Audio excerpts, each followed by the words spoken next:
And I think we're live. Hello, everybody. Let's see. We have Ashley here, Thor's Axe is here, and Andy is here. Good to see you guys. And it should have been a St. Patrick's Day chat, but I forgot. Oh, God, I didn't even think about that. Yeah, well, I'm 5 minutes away from a get up, so whatever. I got my horn helmet. That's about it. Wow, that's delayed. That took forever. Okay. Yeah, it took forever to come on. We have someone trying to join. I have no idea who it is. Don't even try. Hi, Fuzzax, and hi, Ashley. I know you're out there. Yep, Ashley's out there. And Uncle Jim 3, of course. You got to put a different camera up for Uncle Jim 3. A different what? You need like a second video for Uncle Jim 3. Oh. Put him on a panel. Okay, we had Mark Strange come in here, and then I saw a picture of who it was, but I'm still not sure. I think it's David, who visits from time to time.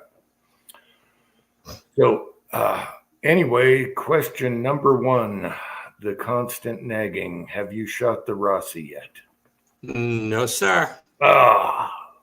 The temperature was great, but 30-mile-an-hour wind gusts. Yeah. Very tempted to go this morning, even for an hour, and it's just like, I'm only going to start out at, trying to sight in at 25 yards and make sure the red dot's on. But then once I go to 50, I won't know if the target's real or not. So, yeah, I'm not going to get on your case for that because I wanted to do a follow-up on the Zastava 308 AK, and sun came out, really warm out, but the wind was just howling, and there's no way you could hear anything on the microphone. So it was microphone related. That's my excuse, and I'm sticking to it. Hobby's Hobo is here. Yeah, so the prediction for next weekend at this point in time is good. Saturday, of course, I have my spackling guy coming, but Sunday is open, so we shall see. Nice. So good to see you, Hobbies. I hope it's doing okay up north. Get that other guy in there, and hopefully things will get a little better.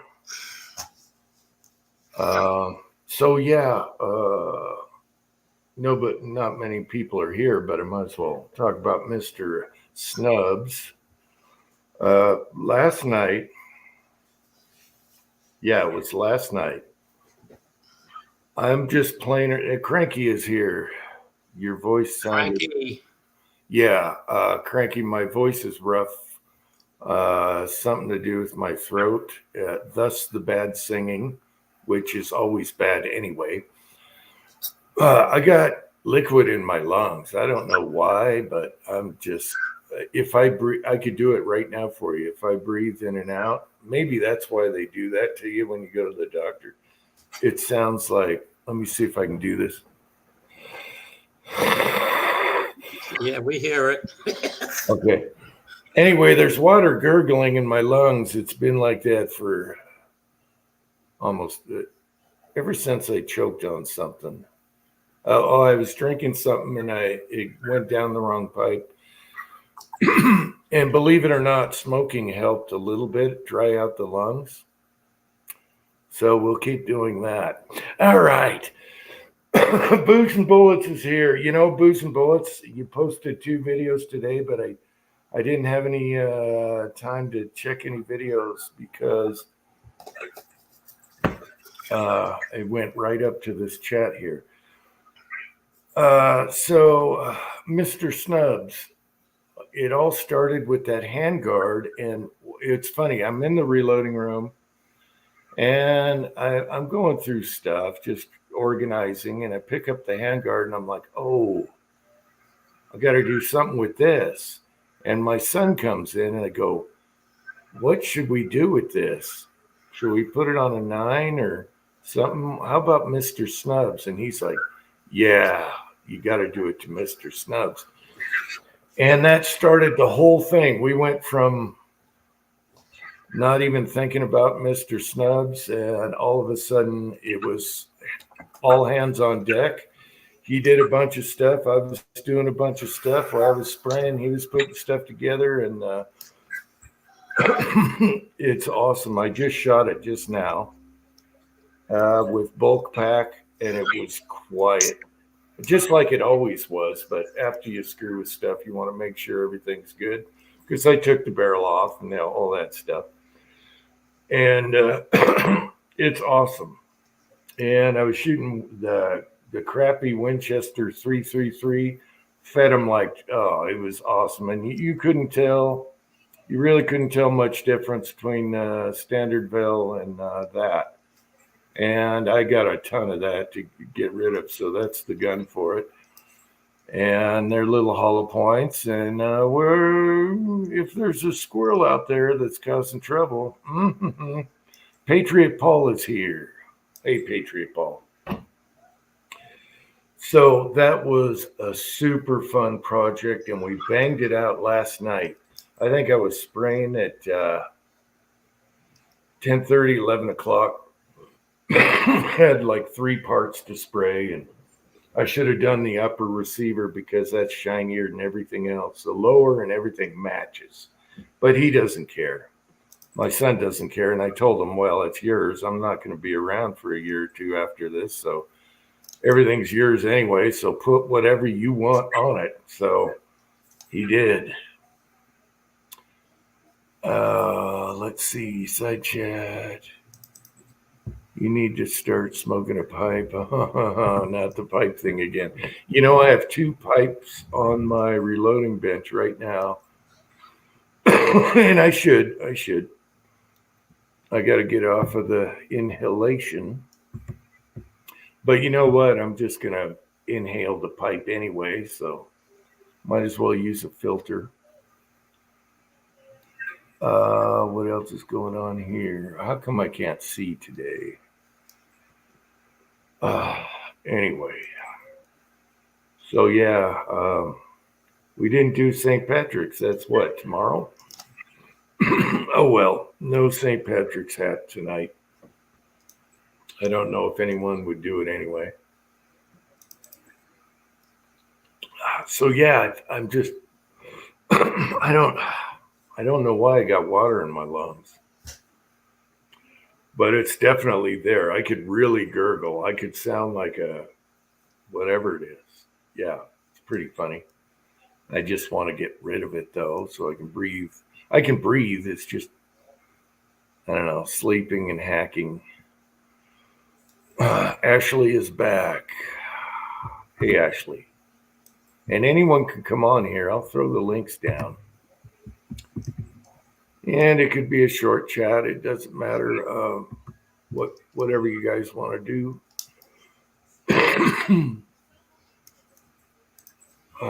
Pipe tobacco is milder than a cigarette.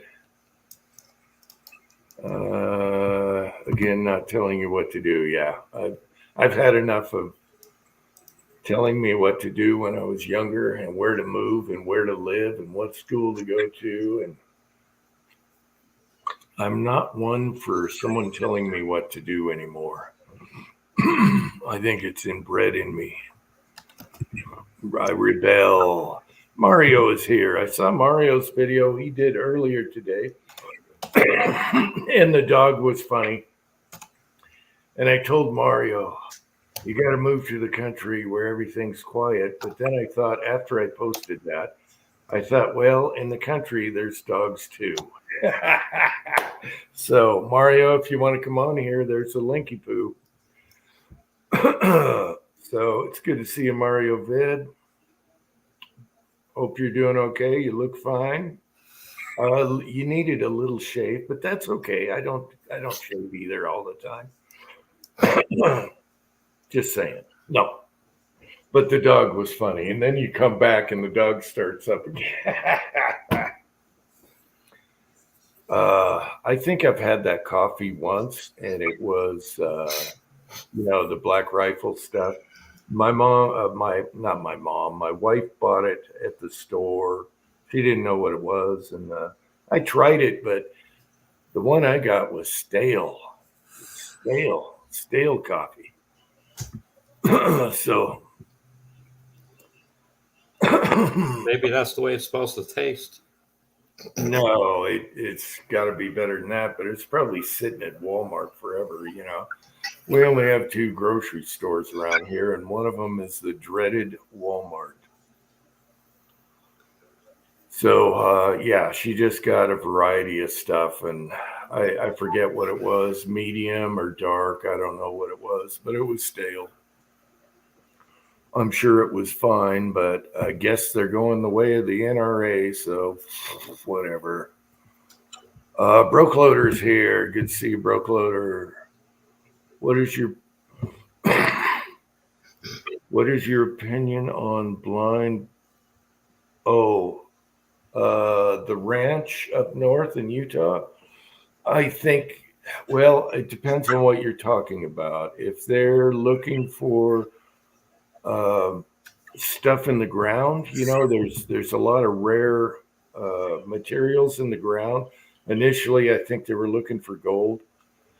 But I was watching the show, and they show some guy doing this, we caught him on the camera, and I was total BS. And after that, I was like, it's a BS show, just another History Channel type deal, even though that's Discovery or something. So I think the show is BS. I would like to see if the Spaniards were in the cave and they found something, but no, it's a BS show after I saw that. Let's see. Garage Guy is here. Jag1 is here. Skinwalker is next to the Frog Ranch. Yeah, that's another made for History Channel BS TV. I wish they'd go back to what they used to be. Documentation. Skinwalker, they're just looking for UFOs and stuff. Whatever happened there a long time ago is no longer there. So now they're just trying to grasp, find something for the TV, and that's BS also. I'm sure something really weird happened at the time when those people owned the property and all their cabinets had padlocks on them and weird stuff happened, and they shoot a giant wolf with a 357 and he didn't even flinch. All that stuff could have happened. Who knows? So it's an engine curse between the Utes and what was the other tribe? Anyway, it's an engine curse between those two. Thus the Skinwalkers. All right, rambling. Should we throw in DB Cooper? No. All right. So I think both those shows are just boring BS. It's all I can. I don't watch much TV anymore anyway. It's all crap. Bring back the documentaries that were on the History Channel. Discovery Channel used to be awesome, and now it's made for TV clickbait BS.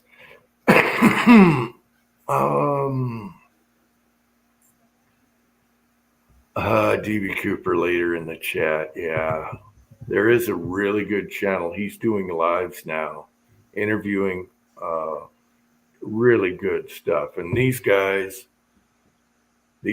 are like totally know everything about Cooper, unlike a lot of people that keep thinking it's stupid suspects. To be honest with you, I don't think they have Cooper. All the suspects, I don't think are Cooper except for one. And that's only a possibility.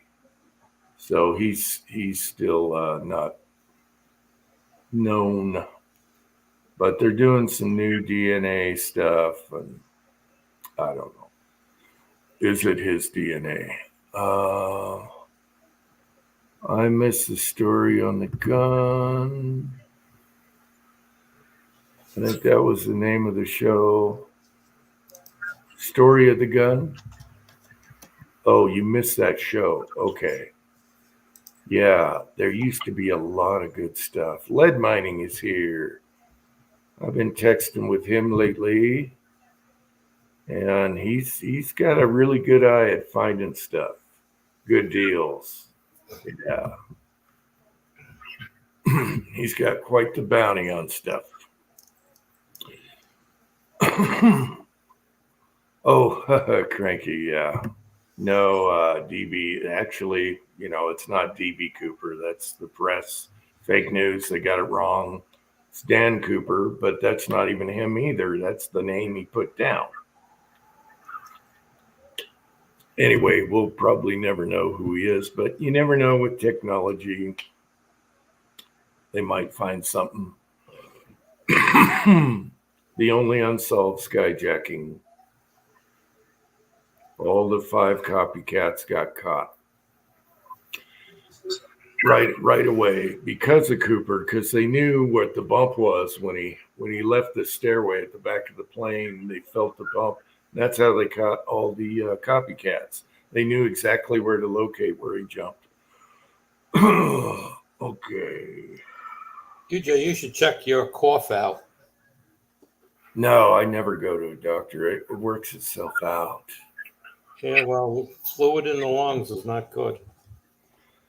Yeah, but we'll see. If it gets to the point where I can't breathe at all, then I go in. Something has to be broken. The only time I go in, if there's a broken arm or something, then yeah, I can't fix it, or I'll have an arm that looks like that. So yeah. Last time I saw my doctor, which was in Washington, a long time ago, he said, "You're in here. There must be something seriously wrong for you to come in." I said, "Yeah, I broke a couple bones in this hand. Do you think you can x-ray it, see if, yeah." Papa's place is here.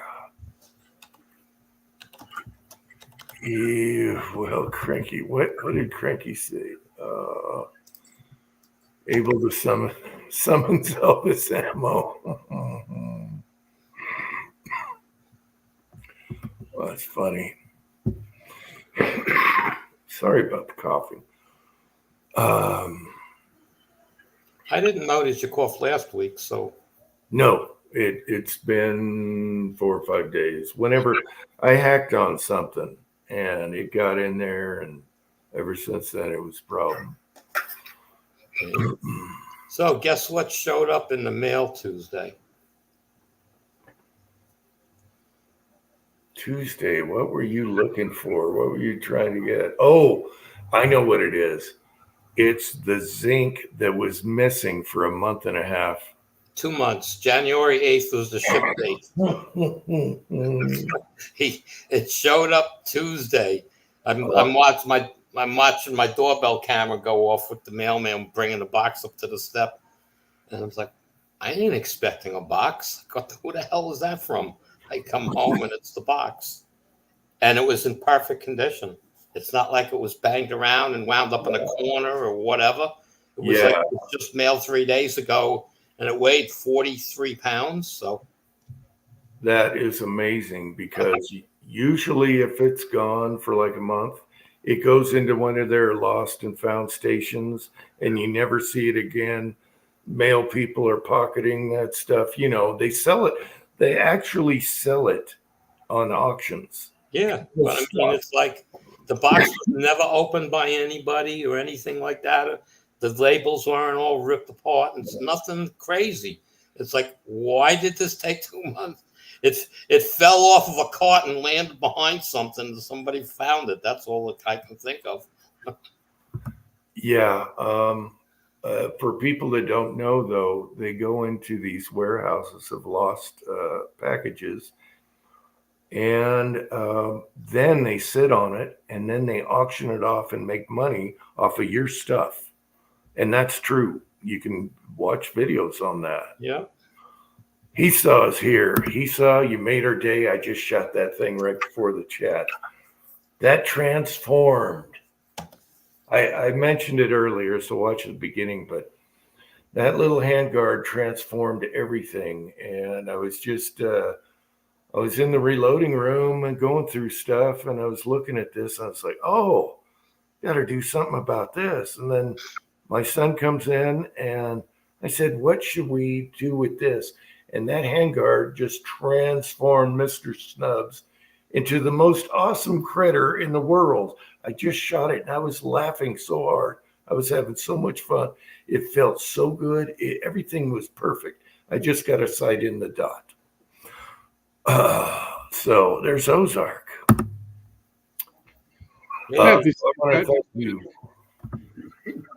He saw, you don't know how much fun me and my son had last night putting that together. We were just like kids. It was so fun. Hey, Ozark, what's up? We're supposed to be doing our St. Patty's Day chat. What are you're slipping? I know. I'm 5 minutes away from the get up. I can get it real quick, 5 seconds, but I forgot all about it. It's been kind of busy, so forgot all about it. Y'all are going to watch me clean my reloading room tonight. It's a disaster. So was mine, but that's how I found the handguard that turned into Snubs too. Oh, there you go. Yeah. Well, I got my checkering jig built finally. Nice. Got that ready to go. All right. So step one to making gun stocks complete.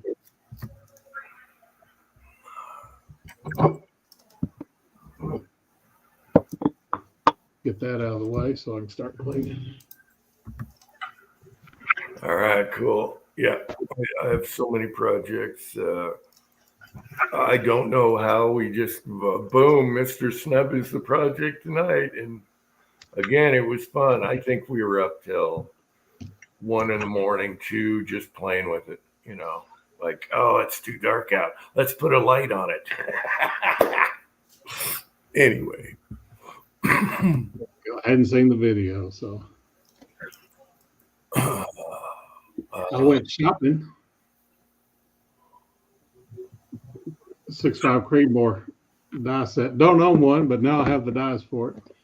Oh, you found a die set somewhere? Yeah, the Creedmoor 6.5 Creedmoors have been hard to find in the die sets on the shelf. I'm sure I could have ordered them somewhere, but I got enough friends and family with them that I went ahead and bought it. MacMan is here. Hey, MacMan. How's it going?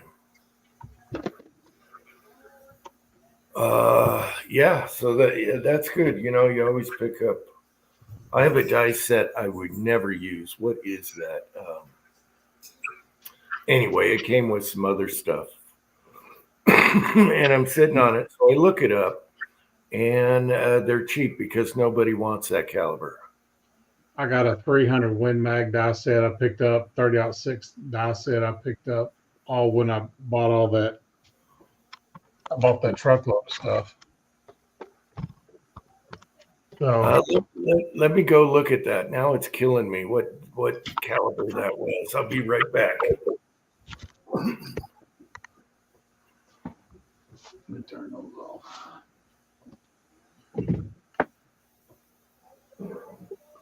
There we go.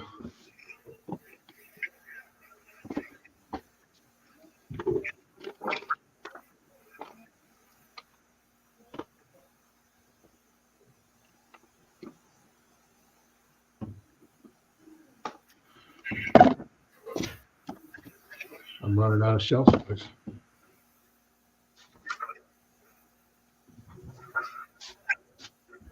Andy, what have you been up to? Not much, just a very, very busy week at work, and I was gonna start cleaning up the garage area a little bit to start killing some casting, but I got to get the snowblower out of the garage first. So, All right. Yeah, this was brand new. Remember the auction where I got that old press, that old Lyman that's super funky, And so I was interested in the mold and some other things. Brand new mold. Everything was brand new. Like this guy was setting up for it. 30 Remington. Brand new. And I think I paid $20-something for the whole lot. And the mold itself was worth that. It's 30 carbine mold, which is awesome with rack parts. West Covina Dodge is here. Fuzzy is here. Who did I miss?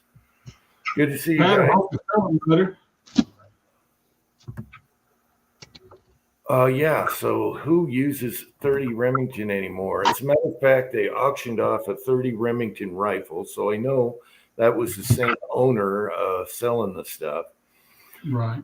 And I had a video where I'm raising my hand like, yeah, and they're like, WWE at $15, and I'm, it was in a video, now removed from YouTube, Anyway. And that old press had 308 dies on it, but they're a little rusty. Let's see. Those old steel dies, that RCBS 30-06 is old. Let's see, what is this? 44 mag. 44 mag with the yellow label, that's all.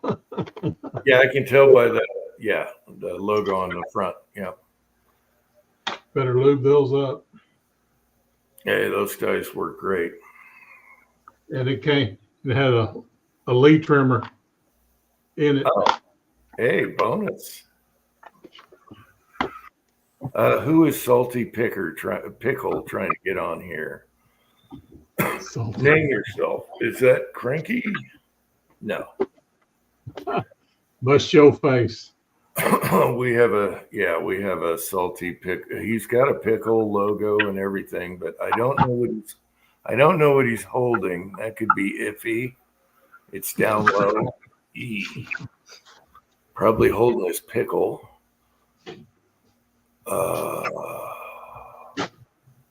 That's good light.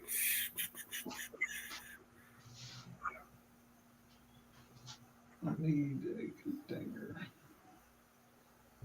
I should go take Mr. Snubs out. If someone could hold this for me, I'd go run Mr. Snubs here live.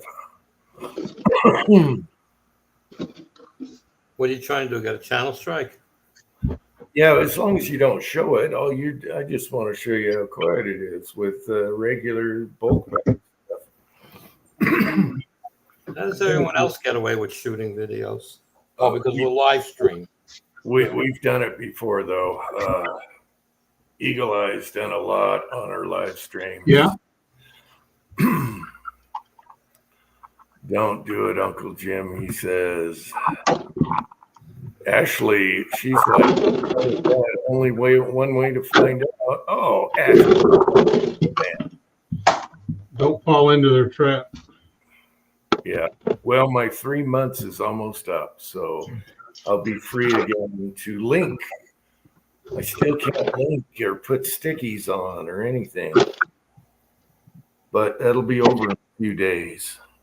Oh, I did get your email today, Mr. Jim. I got your email today. Okay, I changed it tonight right before the chat. Okay. And I had a hell of a time on the laptop figuring out how to edit it. So I edited it. Now it has two Andys. So every time I invite you, I got to put the right Andy up. And do you know what I did? Instead of a T, I put a 1. Oh, well. Andy 12. Okay. Yep, I put a 1. Did I say Pat was here? West Covina Dodge. I hope he's doing better. He had a hell of a hack. Had the mystery virus. And did I say Patriot Paul was here? Yeah, I think so. If not, sorry, I'm old. 5 minutes and I'm... Got to sort my weddings. Oh, it's time for the garage. Dry out my lungs. Hang on. Dry out your lung. Yeah. Let's see. Oops, let's turn camera off so we don't see Uncle Jim and his undies. He's sitting there in a jacket and he's got just undies on. Okay. That's how I roll. You got to be comfy down there. Well, of course. Yeah. I don't like restrictions. Let's try the bucket here. Let's put it on here. That's okay. That's all right. All right. Using a bucket on the powder coating table tonight. Yeah, let's dry those fluids out of the lungs.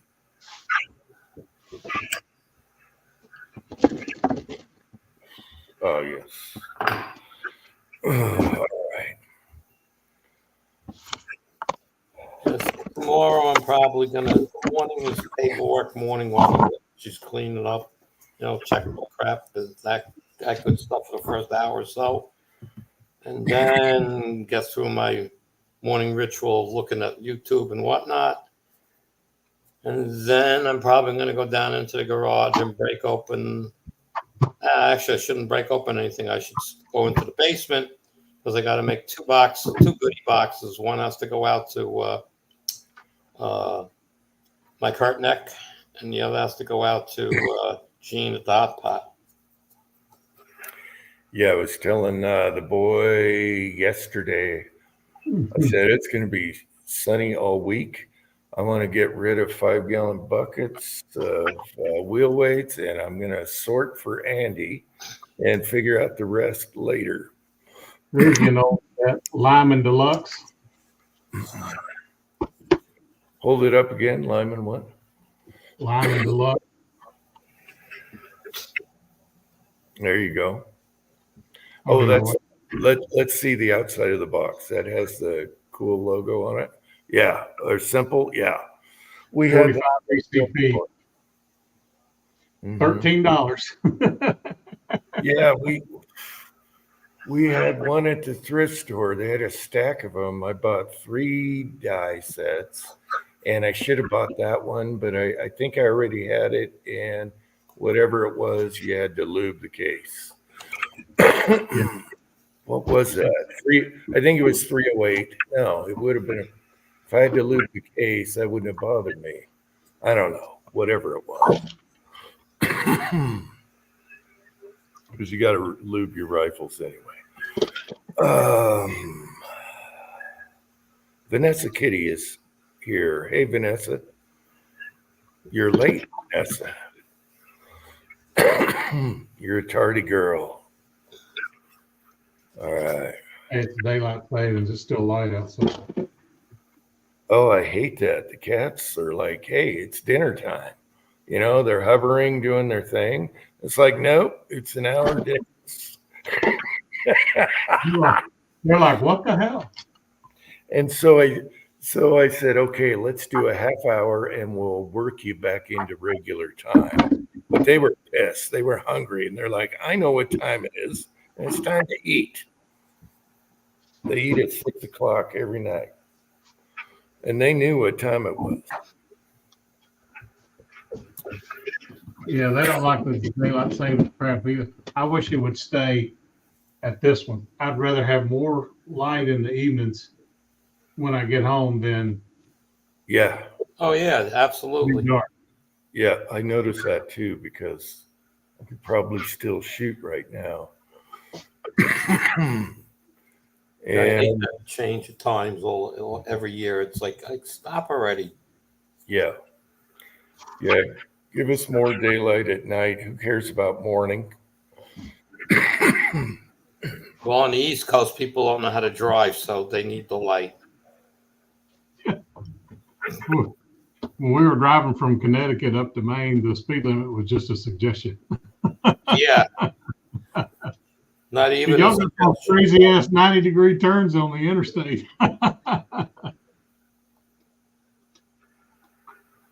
Especially around Boston. Golly.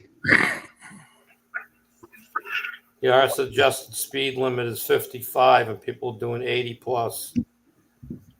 Oh yeah.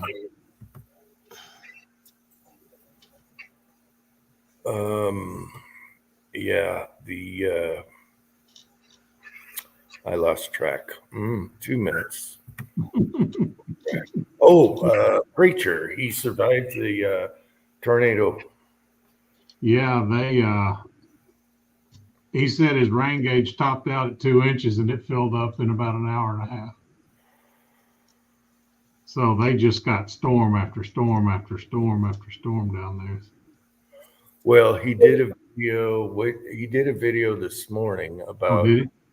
Yeah, it was preacher's moment.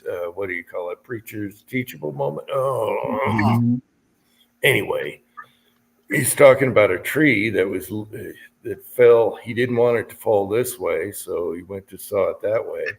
And I'm thinking, well, the tornado could have just taken care of that if you waited a day and swooped it up and sucked it into someone else's yard. Out at Beaver Lake, where I used to have my boat at Hickory Creek Marina, they had a boat dock, a 40-slit boat dock, get lifted and flip over. So pull anchors and all, just so they had a microburst, I'm guessing, and flipped the marina over. They were like party barges upside down, so all you saw was just the two pontoons. It was. I'm like, I'm glad I don't have my slip out there anymore.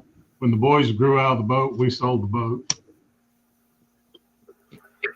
That's good to hear, Cranky. And I hope, Vanessa, you didn't have drama today or at the VA or the other day.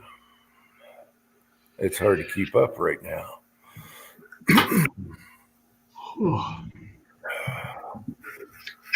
It was 70 today in Missouri.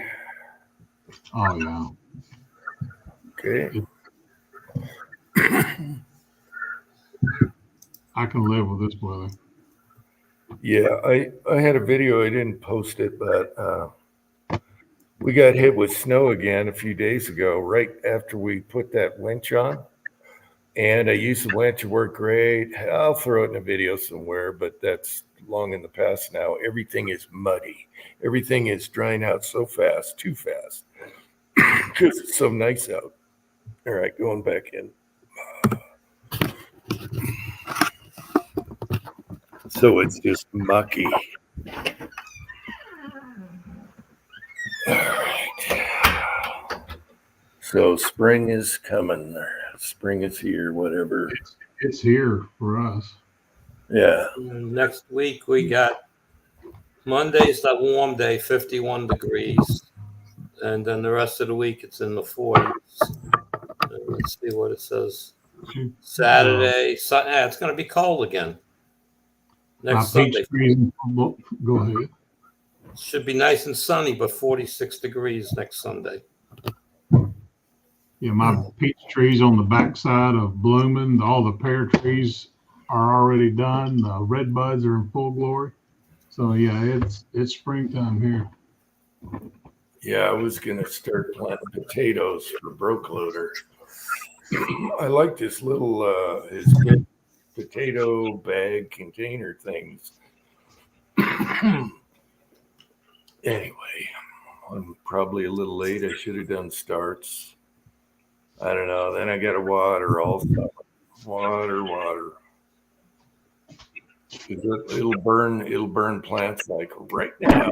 Water. Give me the snow over the heat any day.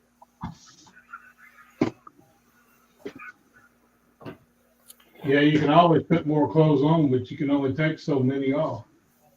That's right. Yeah, summertime, I'm in my skivvies and I can't do videos because I don't have a shirt on, and nobody wants to see that.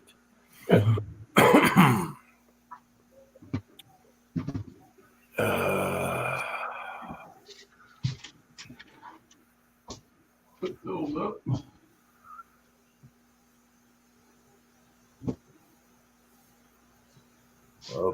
Papa's grew up in Arizona, so he's used to the heat. Mississippi has got to be humid, though. Yeah, humidity's crazy. Yeah. Humidity's terrible. I remember the East Coast ban.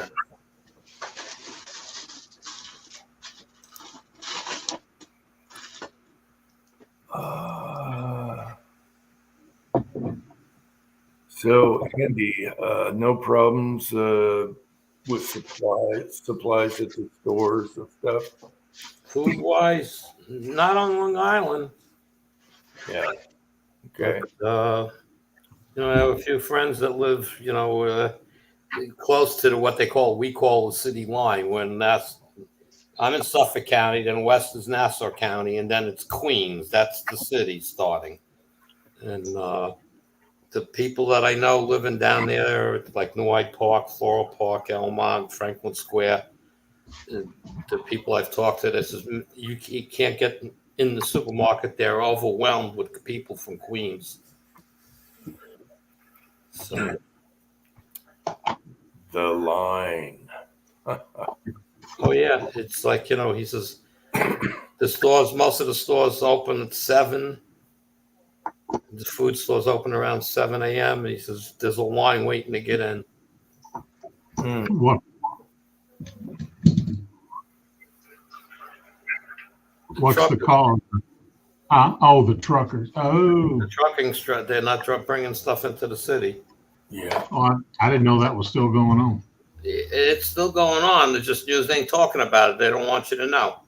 Yeah, they're downplaying it. I'll be right back, guys.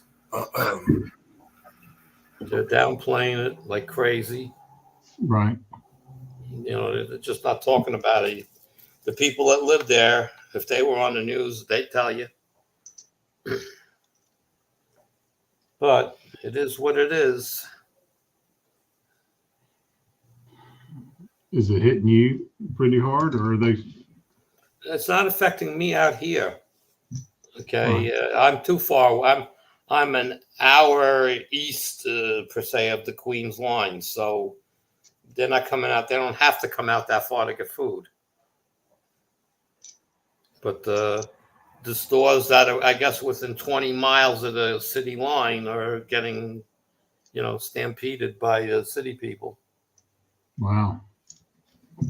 Are they price gouging, or are they watching that? I didn't ask about the pricing, no. Well, I know that's costing them.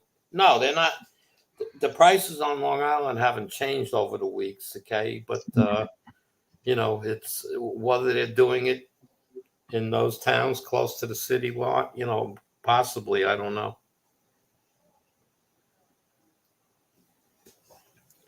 It's Fuzzy. the only thing that's going on. Gas, leaving the city. Gas is climbing, is inching up here on Long Island. Yeah, it got up to about $3.30 here. That's about where we're at. Then it's dropped. I saw $2.99 for the first time in a month. We went on Thursday. Everybody went from like $3.19 to $3.29. So that was Thursday. So we have to. It doesn't have much effect on me. I'm not I only buy 8 to 10 gallons of gas a week, so it doesn't really affect me. Less convenient. Speaking of gas, what are you paying for gas, Pat? Pat, what are you paying for gas? It was $5.09 when we left LA, and it was $3.75 when we just filled up in Vegas. Oh, There you go. And I imagine you gas up before you leave. I would have a cargo tank. No, bad idea. No. Yep. Yeah. Good to see you, Pat. How are you feeling? Oh, I'm feeling better. I mean, crossed the Berlin Wall on Friday night, had a hot bath, got some gardening done up in Vegas, and No. Hired a gardener. well, Okay. same Yeah. shit, right? Uh-huh. Yeah. Well, you still look like Okay. crap. So, yeah. Correction. Yeah,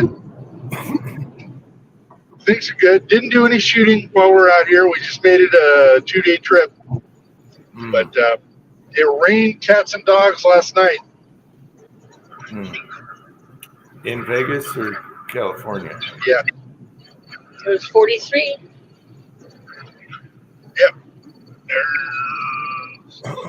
that's where we're at. Middle of nowhere. Uh-huh. Where Ozark almost got blown away in a windstorm. We're right around there. Oh, south of the dam. Yep. Yeah, there's a big truck stop just south of the river, and we stopped there. And when I was like, whatever you do, open one door at a time, because if we open two, it's going to rip it off the hinges. Let's see. Tactical FUD is here. I hope I didn't miss anyone else. Well, it's good to see you, Pat. And you're a How are pest. you doing, Jim? I'm doing pretty good. Pretty good. Can't complain. All right. Well, St. Patty's Day is coming up. Be good. Yeah, well, I forgot all about it. Otherwise, this would be a Patty's Day chat at night. Hey, That's why I wore a Christmas shirt today. somebody remember.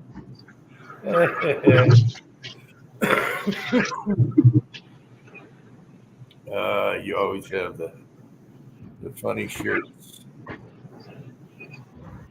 I still love the Silence of the Lambs shirt. It took me a while to figure out what is that. Yeah. Yeah, I hardly ever see you wearing it. You must save it for special occasions. Well, Uncle Jim's a little fat right now for that shirt. So, All right. yeah, if you want to see it, I'll show it to you. But it's like me in the summertime, no shirt on, doing a video. It's not a good look. Okay. But I love the shirt. It's a keepsake poster. And I laughed so hard once I figured out what's this dog looking in a tunnel for?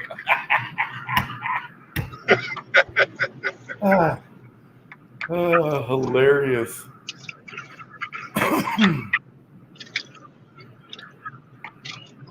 I'm glad you guys came on tonight. Yeah, I was hitting it at the casino and was like, hey, we got to get back for the chat. How did the casino go? I was net about $360. At one time I was up, five something. I sent you that picture. You sent a picture. Was this recent? Group text, yeah. Oh, I haven't looked. Yeah, I've been busy. Oh, there it is. $9 a pull that goes away just as fast as you get it. Was this a reservation type deal? Oh yeah. Okay, I got you. I didn't see that chat. Yeah.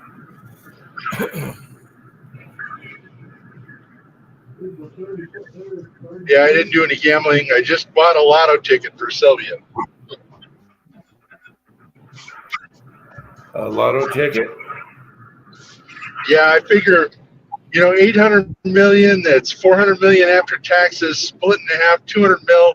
That's probably enough for her. I mean, gotta let it get up that high. Yes, but how do you know she's going to split it? Sylvia? Can you hear? How do I know?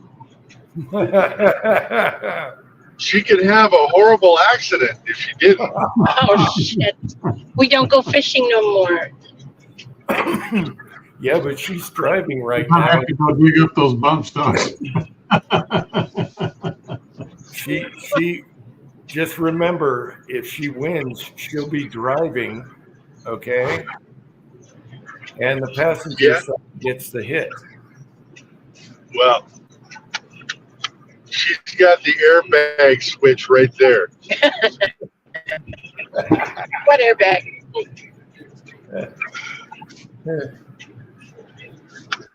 Oh, Yep. well, I hope you guys win. Well, so do I. I told her, you get me the airplane that I want, maybe 5 years worth of gas.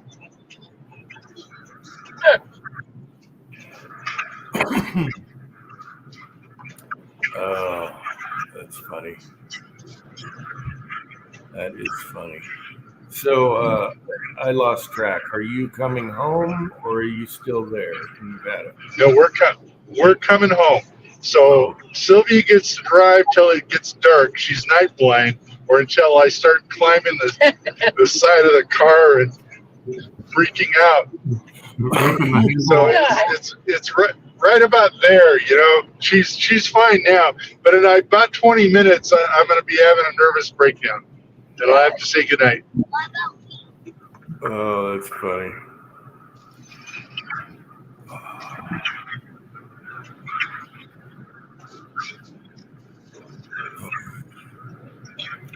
Mario wants to know what's up, Pat. Mario is still here. Hey, Oh, Mario, good to hear from you. Yeah, you're You should be- driving, but he posted a video today, and it's pretty funny about the dog. So make sure to check that out. I will check it out as soon as I get home. Yeah. I finally posted a video too. It's been a few days. Yeah, been on vacation, I guess. So yeah, the last one I saw from you was the winch. Winch, yeah. Yeah. And I posted one today. Ah, okay. It's good to be back. Yeah.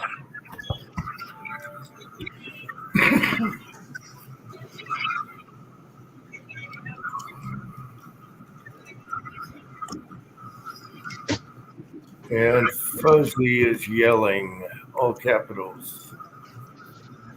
Okay, but I don't have any glasses. I had to pick a lock last night and eat a tension bar, so I busted my glasses. Oh, you know, I have a pair, at least one pair here. Oh, I got 10 pair at home, but not in the car. Wait, you left the Mario, Hey, pair. Hey, Mario. what's up, guys? I'm over here. I'm walking the vicious dog. Bruno, say hi. Hey, Bruno. Bruno is he finding a spot? Let me blow him up. You might want to do that because I think he's marinating one. he's blowing one up. Worse. We've seen worse on here, Mario. Yeah. How y'all doing, man? How's everybody doing? Good. Doing great, brother. Good to hear from you. Oh yeah. Yeah, man. Good to hear from you guys too, man. Look at him. He's hitting every bush in the Pecos. Oh yeah, he does, man. He and then he throws like pee in every other one, and freaking dog, man. Can he write his initials though? No, I don't think he's got that articulate yet, but He's got to see some stuff first. yeah, it's because he smells all the other dogs that come around here. That's what it is. Yeah, that was funny. I was cracking up when you cut and then come back when the dog stops and he starts up again. Yeah, fucking That's dog, man. That's how it always works. Yeah. Yeah, man. But Oh, we lost Pat. Pat, He's in Uh, the building. I think he's got to take over driving duties.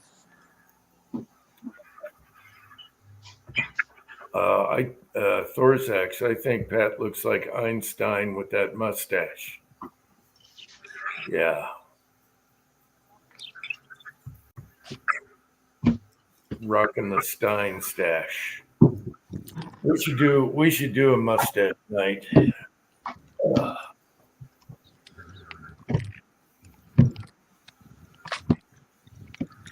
If we get Andy to do one like he did Halloween that one year. What's going on, Ozark? Going good, brother. Everything well over there? Are you still in Arkansas or Missouri? I am, well, you know, I could probably throw a rock and hit Arkansas from where I live in Missouri. He goes both ways. No homo. No. That's right. He goes, well, you know the way you put it there, man. I mean, That's right. how do you answer that?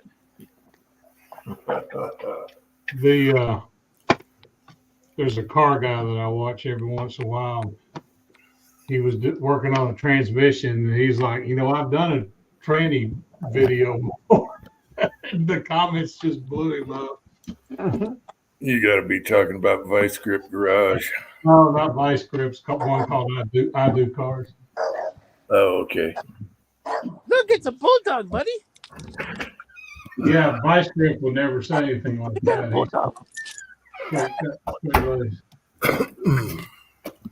Yeah, well, they gotta protect their income. Yeah. Yeah, he's doing really well. Yeah, I'm sure they sell a lot of shirts and stuff. Oh,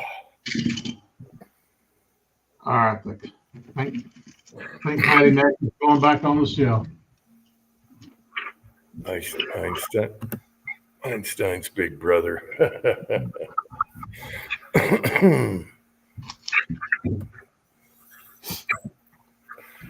Oh, Pat is back. Get in front of you. Yeah, hit a spotty spot. Good to see you guys. I thought you hit the lotto, and that was the end of Pat. You can't play the lotto in Nevada. That's ironic. That's kind of weird, don't you think, though? Yeah, they only do regular gambling, not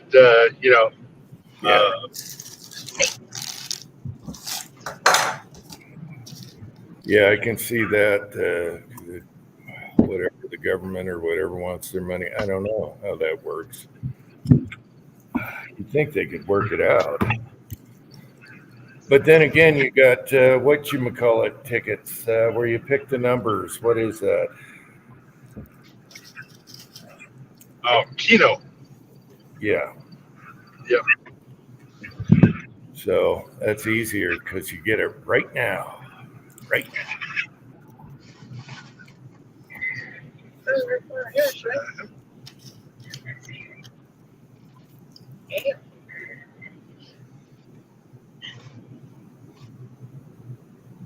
So how many hours until you get home?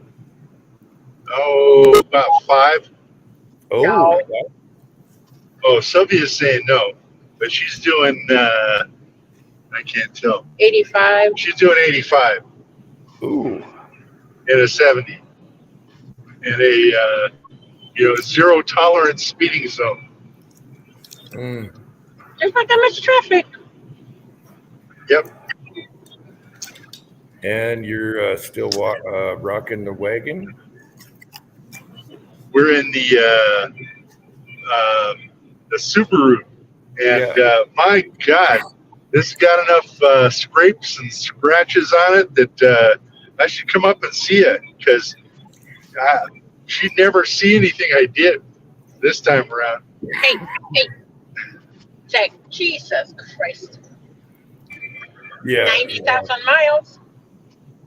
For 90,000 miles.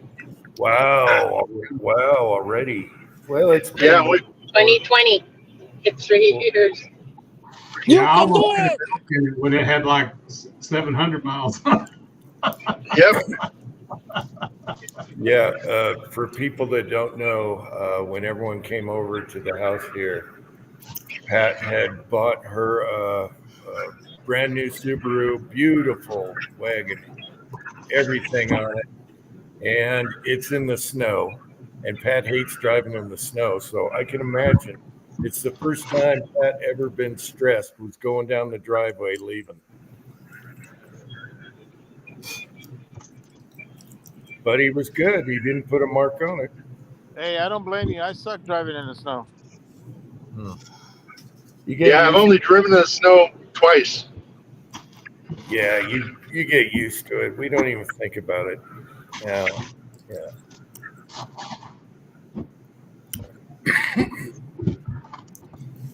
Now, if I can only get a delivery guy that knows how to drive in the snow, because they switch drivers every 5 minutes.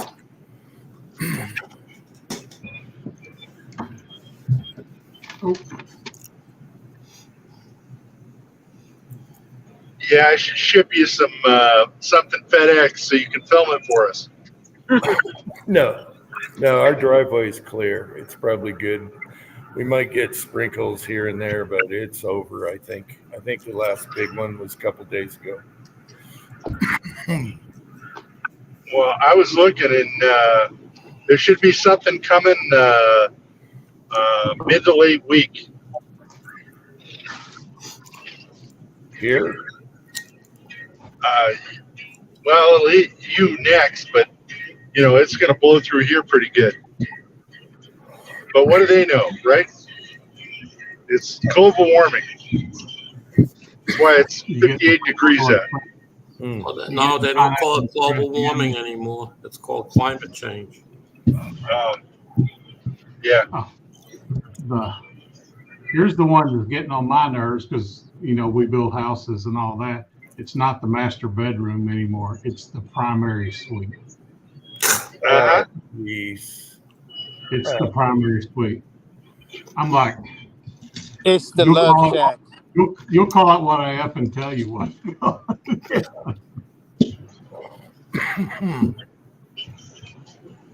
Jeez. So what do they call Well, the bathroom then? The primary bathroom. So now we have politically correct rooms. Well, that just means if they can make shit up, we can make shit up. That's right.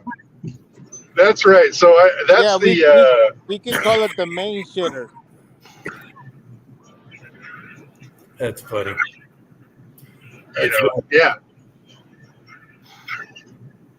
That's right. We can make it up too. We just don't. We're not that sinister. Yeah. Yeah, the plantation section of the house.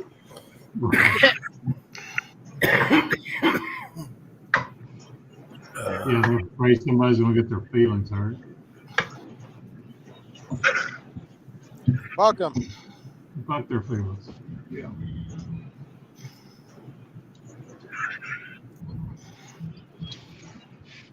I think All we right. need to start having the fuck it attitude again, man. That's how it was in the 80s. I remember those days. We need to go back to that. Yeah. Yep. Don't give a crap. That's how we look at it around here. Mario William Gainley is here. Hey, William Gainley. He says, Mario, have you taken the 1911 to the range yet? Yeah, I have. I just haven't put any footage out there. Yeah, but it ran it ran really good for being as old as a gun as it is. I want to hear about the CMP Garand. Oh, that one ran good too, man. More good. All right. All right. You gotta love the old classics that were really used. Yeah. Yeah, that was one that was borrowed by the Filipinos back in the day. And Oh, okay. I remember Yeah. when those came in and the crates all they look nasty.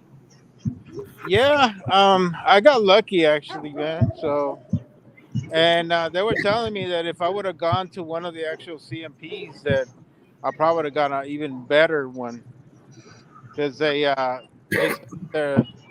most of the guys there they would give you like one that was actually like Marine Corps issued or something like that. I would have loved one of those. You know, Yeah. that had the actual original tag from the Marine Corps. I would have won one. I would have wanted one of those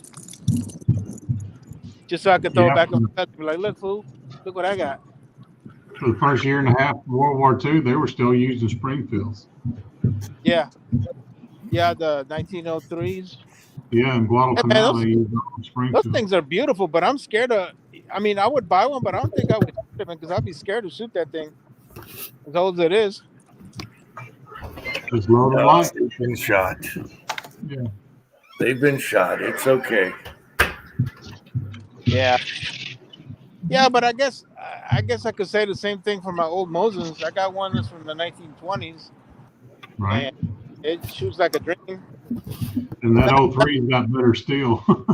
Yeah, it's not as accurate as my other Mosins, but it shoots.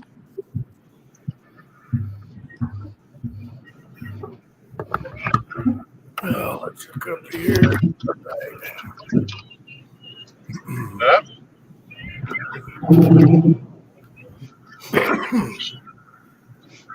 She just scared the piss out of me. It's about that time. No, shut up.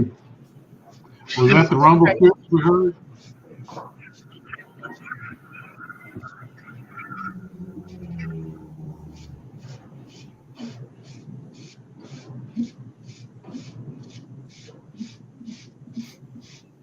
Oh, it is about that time. We got the state fruit checkpoint. I see you in that car, and it reminds me of the chat where Willie was going to the hospital when his grandbaby was getting born. I was thinking about that too. That was one of the best chats ever. Oh, it was. It was. We were giving him so much hell. We were getting hammered. And he was just like, nope, not gonna say that. Then walking in the hospital, his poor pants fell down. All right. Well, all the booths are empty, bastards.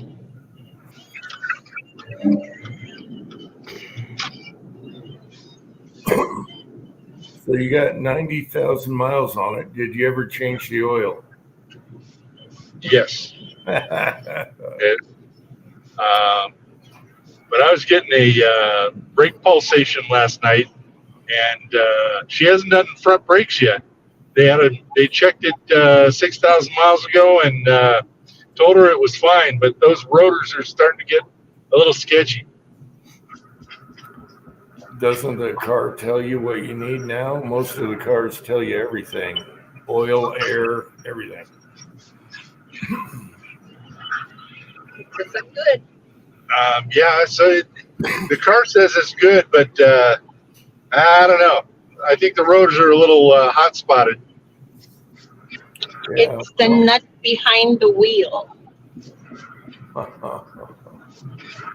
Well, I've seen Pat drive the truck in traffic in California, and it's like, boo, boo, boo, boo, boo, get out of my way. How'd it go? He- How'd it go? He thinks he's driving his SS. That's right. This is not an SS. What do you got? A Subaru? Yep. Yeah, it's the little woman's Les Baru. Oh, shut up. Jesus Christ. Let's It Brew? got you to Uncle Jim's. Yeah. That's it. Yeah. That's right. It's sure pretty. What color is it? Like champagne or something? No, it's still white, Yeah. mostly. Oh, so it's probably beige now that you drove in that motherfucker. No, I don't know what she hit in the right front, but it was green. Del Taco Drive.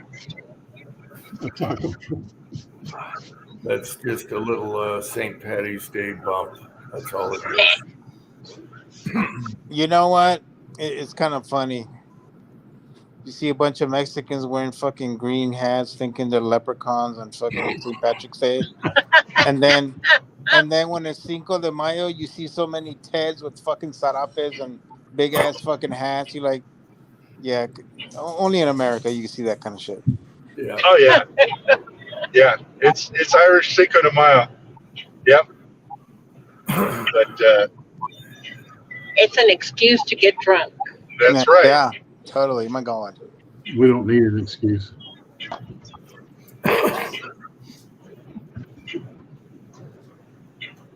Yeah, tell them what you told me, that you must have that, because Oh, she's a teetotaler, so the one duty she's got is take me to a bar on St. Patrick's Day, and no matter what. no matter what, except for last year. When you're sick, I took you once, Yeah, half dead. Hey, half dead. Yep.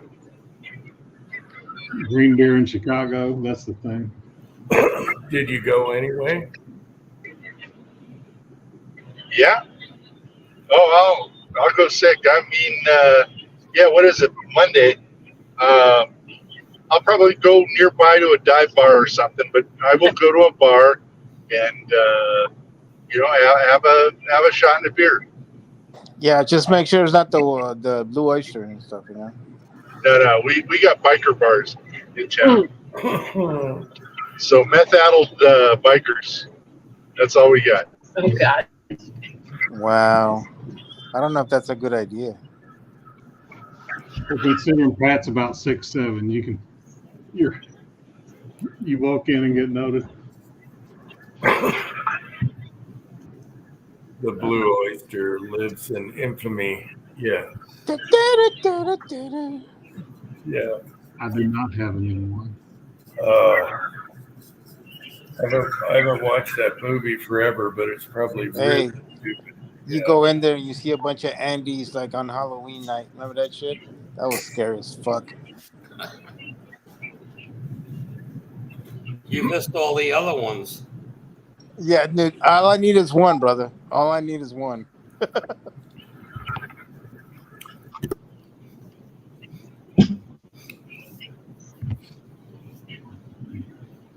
How you doing, Andy? How's everything going with you, brother? Pretty good. No complaints other than getting old. Well, yeah, I get you. I'm getting there too. I'm fucking 4 years closer to a fucking AARP card. Youngster. They'll start mailing them to you about 5 years before. No, they you- already did, the motherfuckers. I throw that shit away all the time. Like, fuck you, I'm not there. I am not there yet. Twine turns 50 this fall. I'm going to sign her up for everything. Ooh, there's like no that. down here, honey. Oh, shit. So did you hear the news here in New York City? Now what happened? Some mugger with a gun attempted to do something. Some other guy had the balls to get up and try to stop it. He arrested the guy, got the gun away from him, and shot him in the head. Oh, That's gangster. So and it's one of those legal aliens. Anyway, yeah. So they had this whole discussion on it because there were no charges filed against the guy that saved everybody per se. And they said, but if the guy himself had a pistol on him, he would have been charged with a felony because he's not allowed to carry the gun in that area of the city. Oh, of course, it's New York. But bro. because it wasn't his gun, there were no charges. You know, if everybody just borrow each other's guns in New York, everybody would be all right. You hear these things and you sit back and says, "You got it." Gun-free zone. The criminal has the gun. That's okay. But if he would have had his gun, pulled it out and shot the guy, he would have been charged with a felon because having the gun in a gun-free zone. Yeah, man. Yeah, Crazy.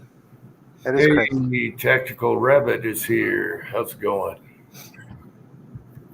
308, by the way. I got one. I'm looking at a 308 right now on the table. Hell yeah. Yeah. How many people here like 308 still? Oh, I love me some 308. Oh, me More too. gooder. I'm an AR-10. Yeah. I don't own one of those, so I have to sell for my 3006.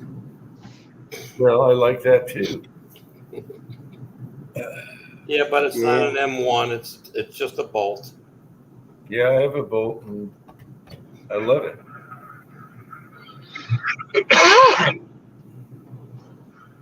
That was another Uncle Jim's guns. He doesn't let you shoot when you guys are over.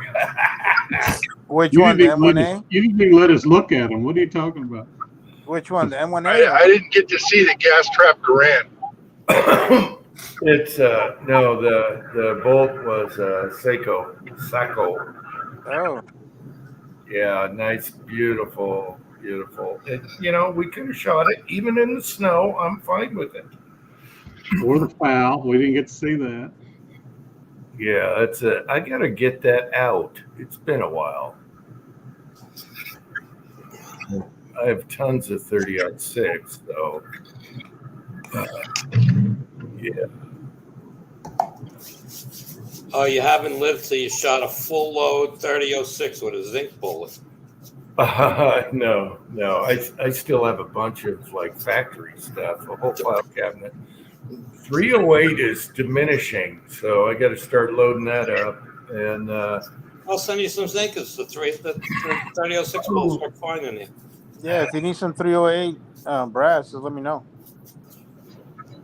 if I have some, No, I said if you need some. if I need some, yeah, I'm kind of I'm loading what I shot in the bolt, and I know where it came from. I gotta separate all the brands, and I should load 308 too. I got 308 dies on a Dillon turret, which I probably would put on something else, but yeah. The recoil when you shoot again, it's a 180 grain lead bullet. You load that up in zinc, and you fire it.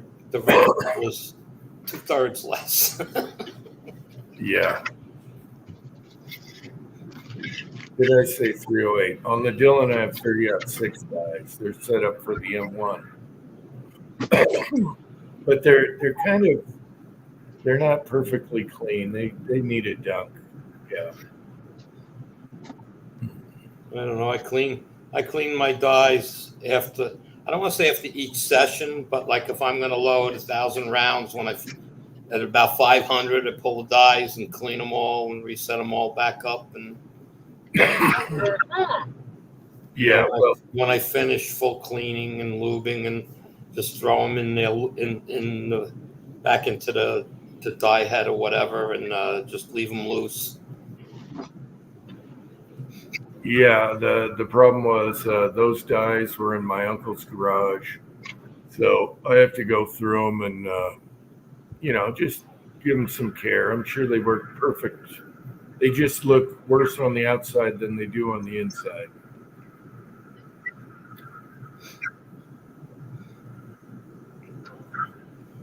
$113 grain zinc bullet with 3006 with a full load. I don't even want to. I don't have a chrono, so I can't tell you for sure. But the numbers on quick loads will blow your mind.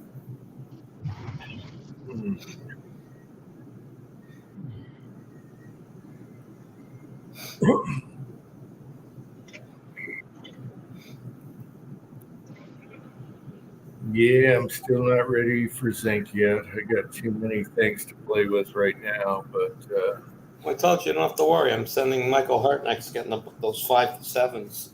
What diameter is a 5.7? Is that 224? yeah, it's the same as the 223. Yeah, you Use the same bullets, just lighter. 45 grain on down. Yeah. 40 grains like Good that. idea for that. Well, I just want to make Okay, sure I'm that might get sizing. over rest areas in 2 miles. Okay. Zoe, ready to go potty? You have to go potty, Pat. You gotta Huh? go potty. Whenever we're on a trip, my Well, wife. we don't have them that often, so we'll get out. Whenever we're on a trip, my wife gives me crap for having to every rest stop. I want out of that car. I want to smoke and a pee. And she's like, "Oh, we missed this one." You know.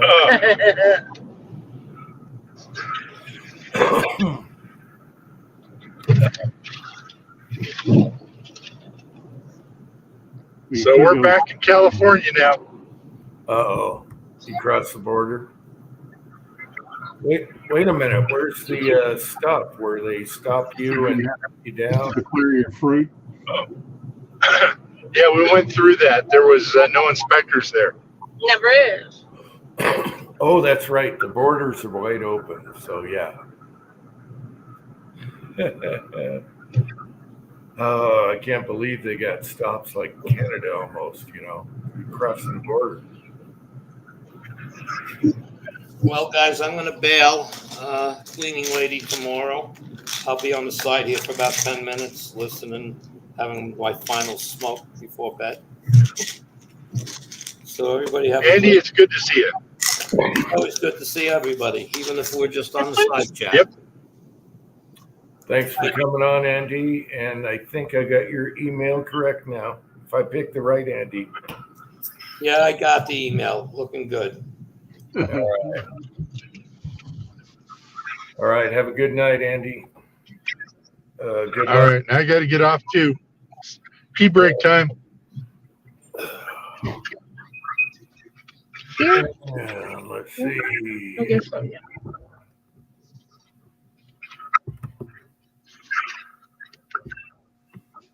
Yeah. Good night, everybody. I'll try to get on later. Oh, okay. See you later, Pat. Yeah, I'm a rest stop junkie. So any excuse to get out of that car. So, oh, it's just me now. Just you. Mario's muted. Ozark went away. How's Twine doing, Ozark? She's doing fine. She had the mystery virus like Pat, but she's every once in a while gets that coughing fit that just lingers. Other than that, she's doing great. Doing great. We got a chill out weekend. We're taking a knife making class next weekend.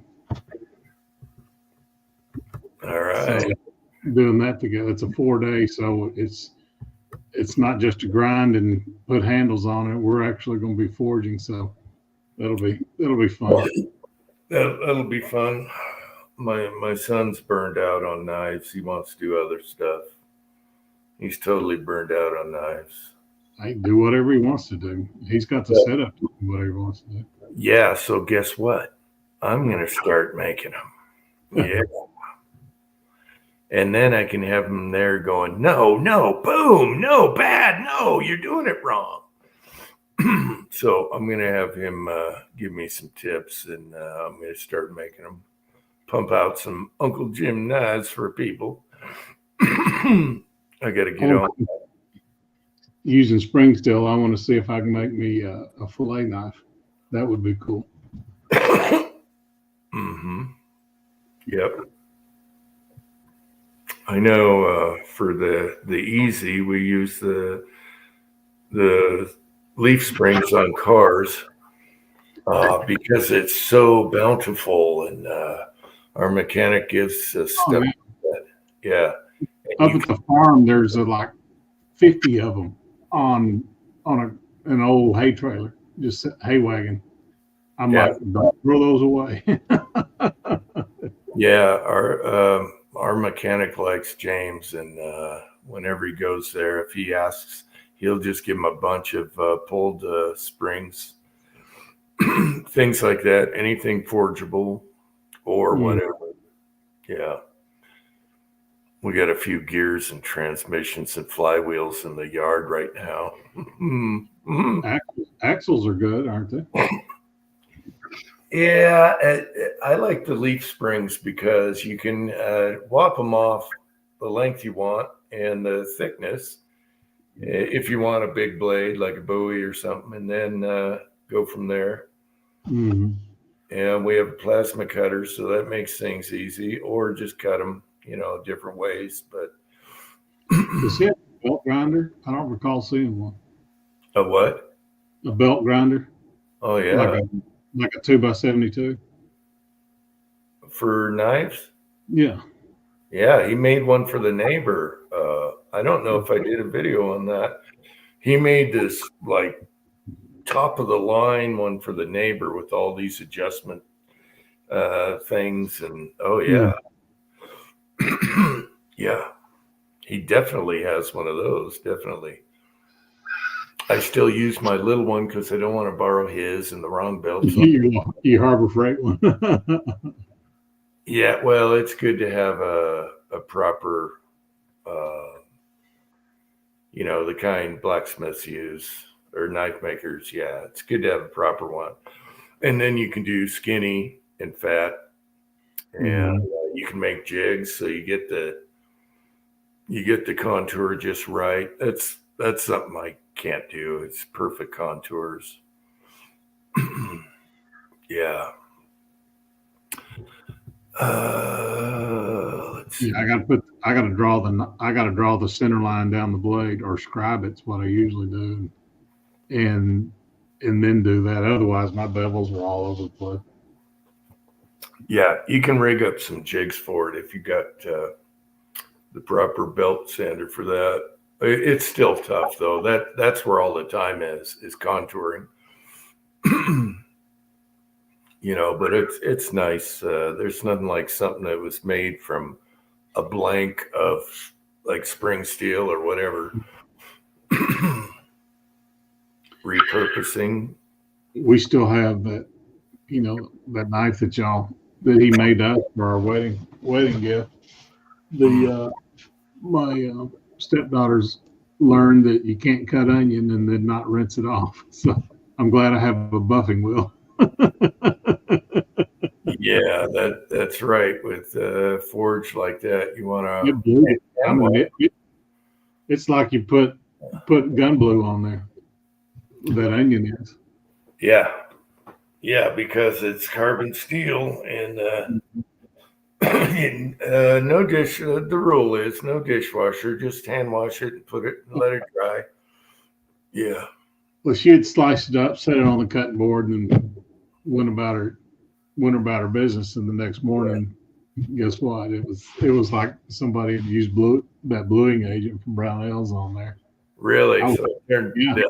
The onion made it blue. Yeah. I mean, just like that bluing agent on there. Well, I'd leave it on there then. Don't buff it up. Well, it was speckled and streaked, and some rouge took it right off. We have someone trying to get on named Frank, won't show a picture. So sorry, Frank, you ain't getting on unless I see you live. All right. Well, that last one was live, said hello for a minute, Kyle. I know, but I didn't. Yeah, no, I got to know who it is now. Let's put it that way.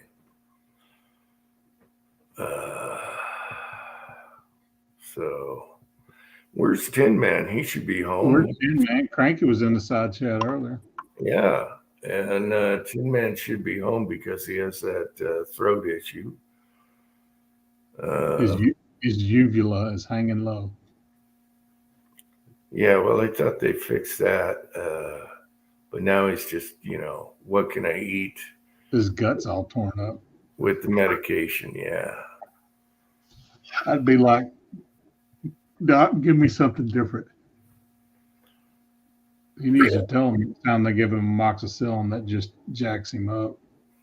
Yeah, that's not good. Yeah. So next time I run out of that gun blue, Paul, I just need to use a Spanish onion. Hey, it might have a cool effect. That's right. I want to do some Damascus, but it's really a pain. So he's going to have to show me that. Hey, with that power hammer, that makes life a lot easier on that. I know when you and Twain were over here, his air wasn't working right. And as soon as you left, because he was showing it, and it was just going ka-thunk, ka-thunk. As soon as you left, boom, boom, boom, boom, boom, boom, boom. The house started shaking again. Yeah, that thing works awesome, but it'll shake the house too. All we're doing now is that electric forge that he's got, or the magnetic, whatever it is, the coil forge. Those are great because you're not heating up the whole room, and man, they're fast. And yeah, they're really fast, and you can just heat the spot. Right. Forge induction machine. Induction forge, yeah, that's what it's called. And it'll even do my brass. You can turn it down, set the time for each, hit the pedal for each. But I think it's a little overkill for doing my brass, as far as wasting the machine for that. Right. But it's really nice if you want to do an edge or a tip or one spot, you're not heating the whole thing. Because even in the forge, you're still getting, it's still red to a point here and there. This thing will be like right wherever you want it. Especially, he makes all the little cool jigs for it, so you can do any shape. Thorzax is in there. He is. There's Dave. Hey, Thors. How you guys doing? Good. Good, brother. Idaho Rogers is here in the Oh, here comes trouble. Yeah, I was thinking about you, Idaho. I have a M1 magazine for you, M1A, I want you to throw up a link. M14. There was a bunch of them that was imported, and I don't know who has them, but there's a bunch of them imported from Taiwan. And all the tooling and stuff that we had for the M14 was given over to the Taiwanese. So those are made to the exact specs that the U.S. rifles were. And those are good magazines. And if you can find them, they're cheap. Yeah, 'cause, the real ones are pricey. And I was cleaning around the shop, and I was like, oh, Idaho could use this one. It's used, but it's a real deal mag. Man, I remember back in the 90s, man, those the M1A magazines, they were like $85, $90, and they were expensive. And it was crazy. Yeah, I think, what are they now? Probably 55, 60. Yeah, something like that. Well, they're probably the Taiwanese ones. I heard they're pretty cool. People start 3D printing them. Yeah. They 3D print everything else. You know what I can't stand about 3D printing is that, you got these companies out there that, there's a knockoff on Thingiverse or something like that where you can kind of make their machine on your 3D printer, but it takes forever because you got to. But the thing is, though, is that they try to put this lawsuit thing out there that you're, for copyrights when it's been changed already. And not just that. Do you have the copyright on the shape of the circle? The shape of the triangle? I mean, Who the hell do you think you are? I mean, people can do this stuff. This is a free country. Yeah. Who the hell are you people? Fuck you people. There's no stopping that. Yeah. Especially now that you can do titanium and stuff on printers. Yeah. And there shouldn't be, if you pay for the money to get the equipment and stuff like that, and it's available out there, you should be able to use it. Banquet beer. Yeah, Pam thought we should be living high off the Man, it's been a long time. How you doing? Good. How's Pam?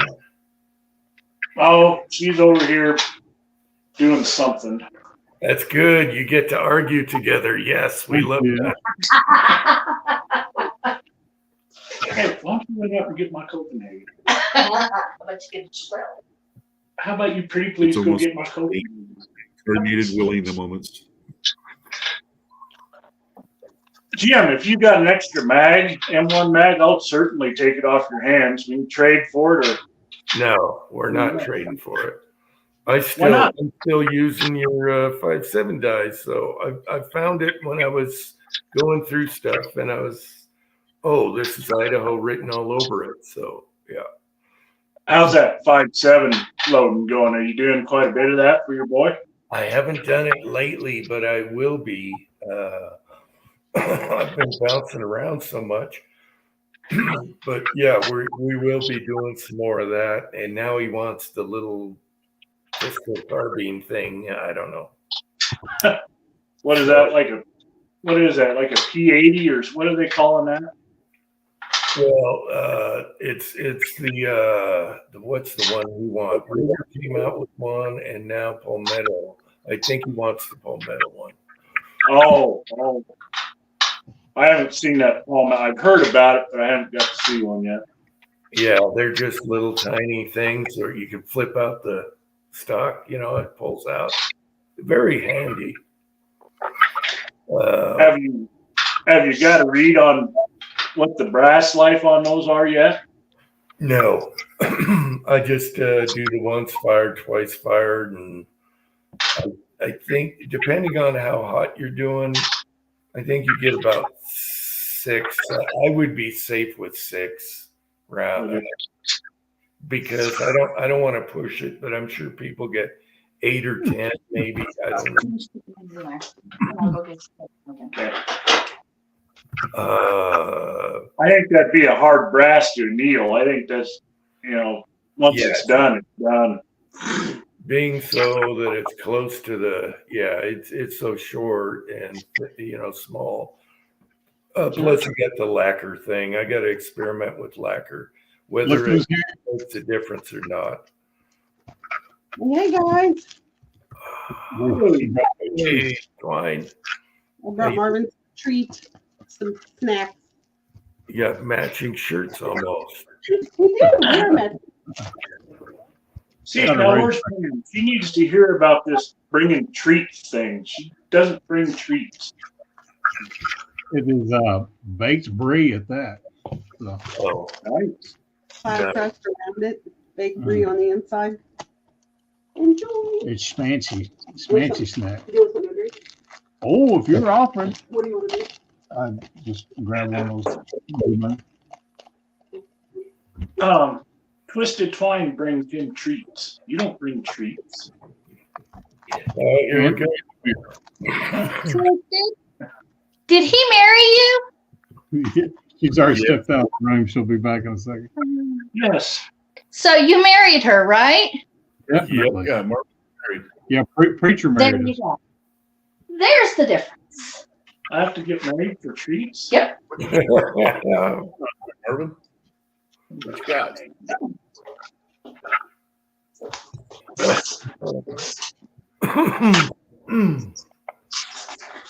So what have I been missing out on? I've just had a really, really busy winter. It's not over with yet. Look, Slip, she's bringing in more stuff. He married her. It's like fizzy beer for pussies, as Pat calls it. What's that? As Pat calls it, it's like fizzy beer for pussies.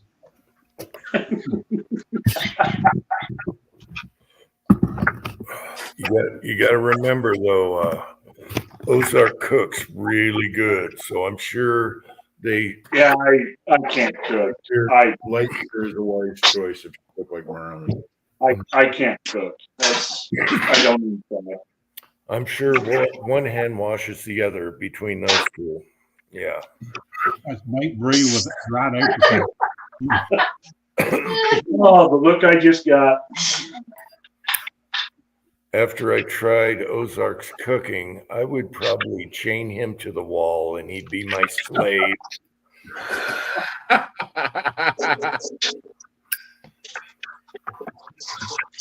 told Nick I was going to do fried apples. He was like, fried. He was thinking deep fried, you know, something. But then we put him over pancakes, and he was like, man. What are you chowing down on there, Marvin? Baked brie with dried apricots. Oh. And puff paper. Yeah, she got fancy. Man, I'll tell you what, when you cook a picnic ham and you get it down to the last 45 minutes of its cooking, you know, after all the fat and everything starting to caramelize and come out of it and everything in the oven, I'll tell you what, you take half honey and half apricot preserves, mix them together, and you put it over the top of that thing. Oh my gosh, that's good. Oh, that is such a good ham. Twine's mom does sliced baked ham casserole, but she puts the crushed pineapple and brown sugar and all that in there like layers. Oh man. Oh man. Now, Ozark, you're not a backseat driver, right? When she's cooking? Not my mother-in-law's, no. You know, I had never had a rhubarb pie until I went there, and I love that rhubarb. Yeah, Hmm. That was good. Our rhubarb quit growing, didn't it? Up here in Washington, one of the favorites is blackberry rhubarb pie. You can usually find that around here. She does it with strawberries. Yeah. And rhubarb grows so easy. Even there's no shortage of blackberries here. Blackberries grow wild and they are everywhere. Oh yeah. There's a link, people, if you want on. Scotsman's back. If you guys want on, there's a link, boo. Scotsman said it's like beard chat. Well, Scotsman has not been on his own chats a couple times recently here. Is he working on Sundays? Yeah. I don't know. He is Rush. He is the working man. You bet. He is putting his nose to the grindstone down there at the mill. I'm telling you. Well, just so you know, Scotsman, just so you know, Scotsman, I watch. I just lurk on your chats there.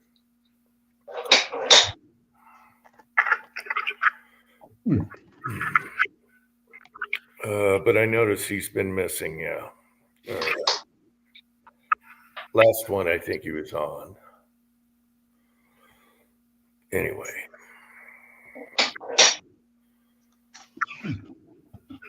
Yeah, I like blackberry pie. It's one of my favorites, just blackberry. Yeah. Because we had them. But the seeds just they get all in your teeth. That's okay. Blackberry cobbler with vanilla ice cream. Yeah, blackberry pie and ice cream. Oh my God, it's awesome.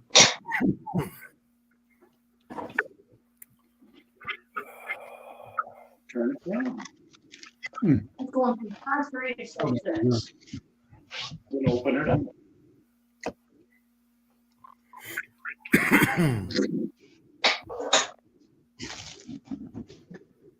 Oh, it was, speaking of pies, it was Pie Day. How many days are holidays now? Every day? Yeah. Every day is a day. What, did I miss a holiday? Yeah. 314. What was 314? Pie Day. Oh, Pie is 3.14, blah, blah, blah, blah, blah, blah. Okay. I didn't get a pie. You got I got a store bought, but it was good. Good bakery. What's this tradition tomorrow? She thinks that I have to eat corned beef and red cabbage. no green cabbage. Either way, it can't taste very good. Red cabbage, green cabbage is ours. Okay, well, that's what she's trying to make me eat tomorrow. Hey, there's nothing wrong with that. I'll eat that. Hell yeah. Yeah, we're doing corned beef on. It's cabbage fried with bacon, and it's mashed potatoes with heavy cream and corned beef brisket cooked all day. Oh, yeah. How long did I visit Idaho? Yeah. What's that? So how long the drive is it to Idaho from Joplin, Missouri? You could have my share. That doesn't even sound good. I wouldn't be love corn. complaining one bit about that. I'll tell you the one thing I like with corned beef. The one thing that I will absolutely will not turn down is a good Reuben. That and a beer. Oh man, a Reuben sandwich, rye. Oh man, that's awesome. The Swiss Corned beef hash out of leftovers. God, that's good. That is an awesome sandwich with a sauerkraut on it and all that. Oh my gosh, that's good. About an hour later, your mouth is dry from all the salt. But it sure is worth it. Not really. There's a lot of butter on that bread. I mean, you try it both sides. So. I put about a cup of sour cream on mine. Why am I the only one? I'm waiting for you to get me some bullets this week.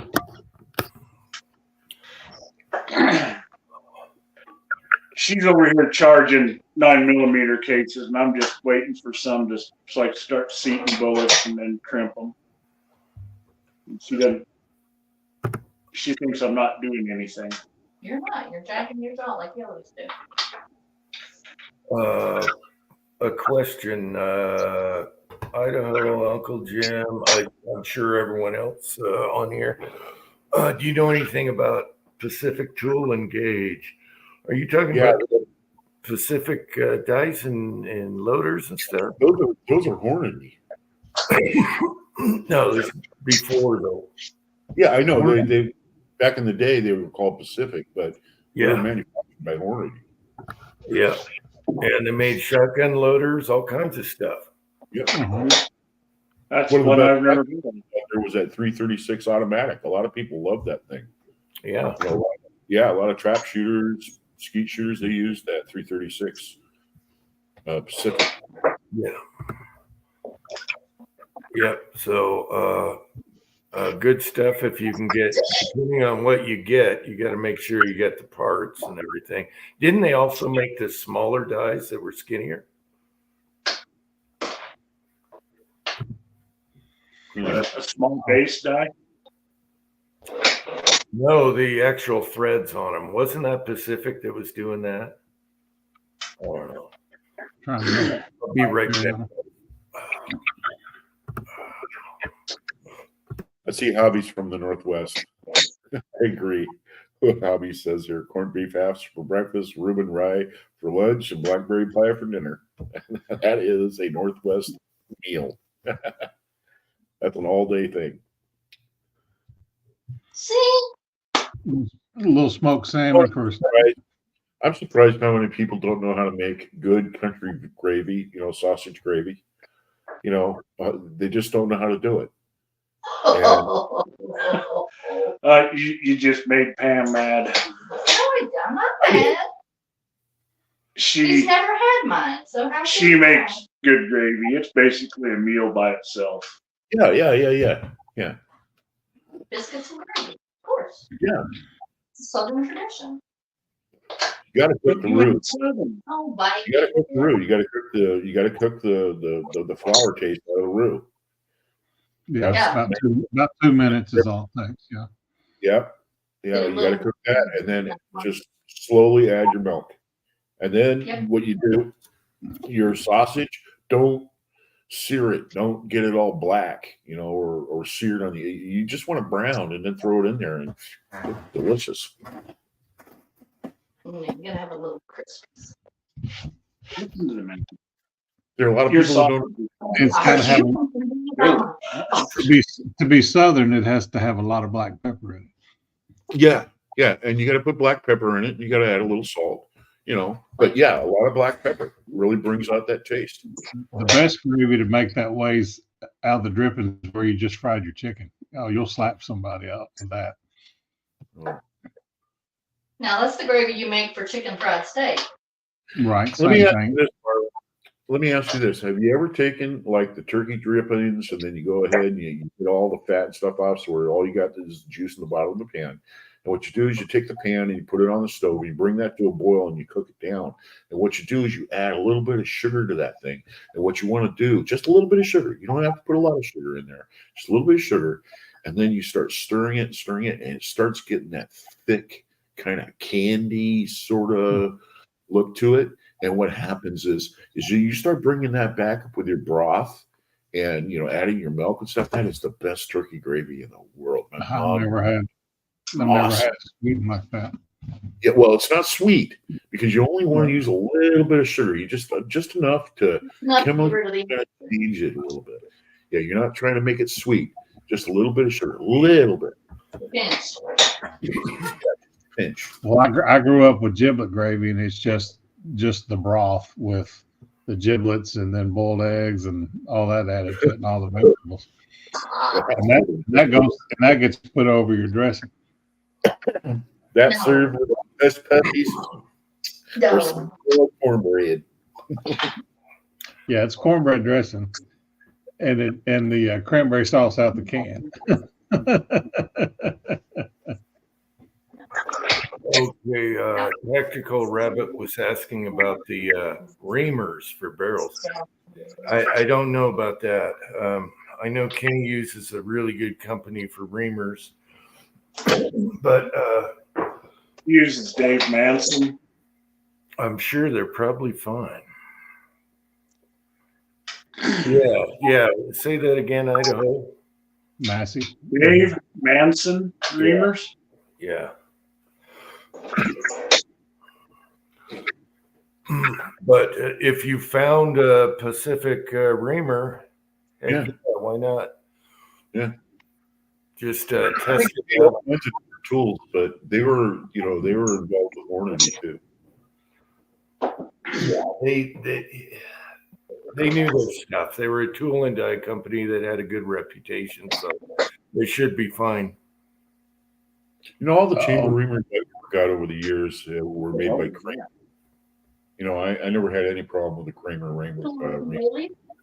I've rechambered a couple of rifles, and those Kramer reamers seem to work real well. I basically got it from the shop last What are you shooting, Idaho? Some kind of poison she gave me. I'm pretty sure I'm going to regret it. Jägermeister. Some Hockey's number 9. Oh, I miss this combo on a live chat. Yes. See, What does that say? The light is The reflection. There you go. B-52. Oh, that's Bailey's and Crown and Kahlua, isn't it? A B-52. Kahlua and Bailey's. Yeah. I don't know. It's like something you got out of the south end of northbound goat. Stop being a nice. You've been so nice to me lately. I don't ruin my image.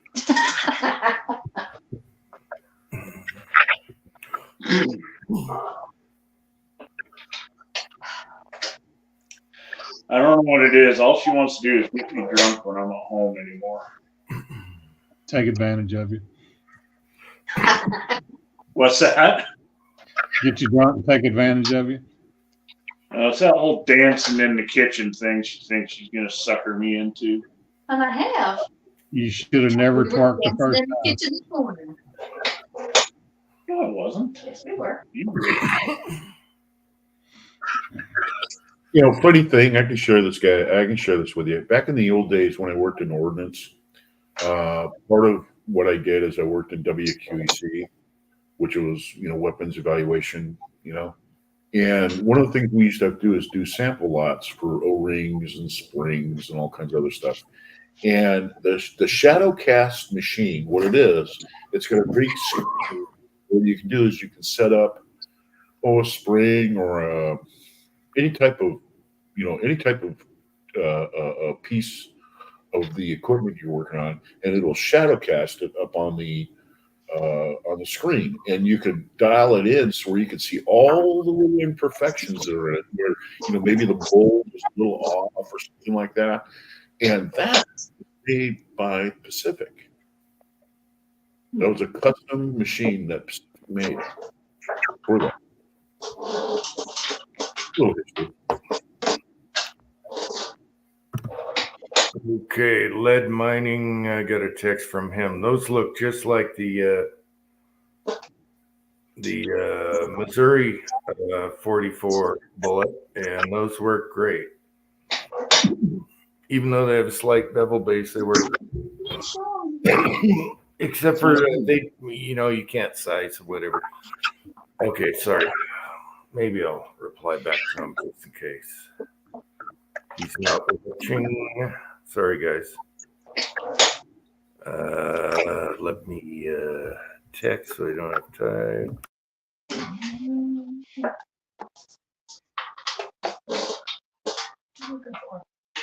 Hey, Idaho, that shot she just took, put whipped cream on top of it, and it's called a blowjob. Why did you do that? What? I guess you're supposed to put whipped cream on top of it and call it a blowjob. Give him a blowjob. Oh God, there she goes.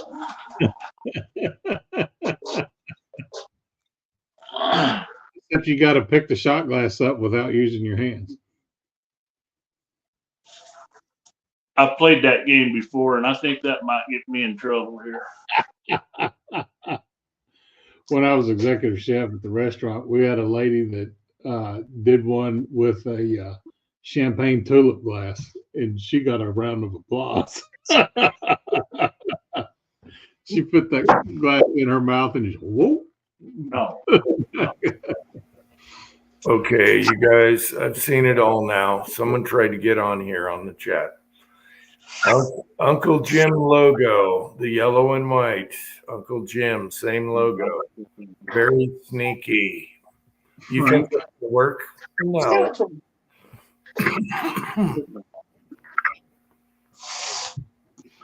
Look at this. Is that what you're after there? That's right. You gonna do a blowjob on the chat? No. Do you think I'm going to let someone Uncle Jim on when I'm Uncle Jim? Unless he's the worm farmer. Worm. Ow.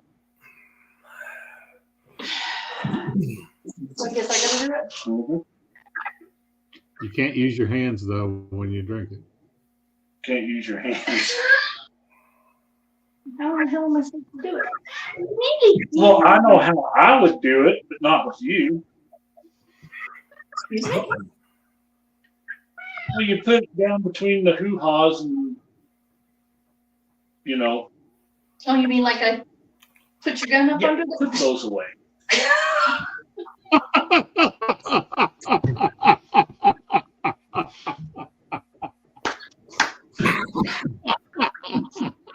Tell them what I'm supposed to do this morning.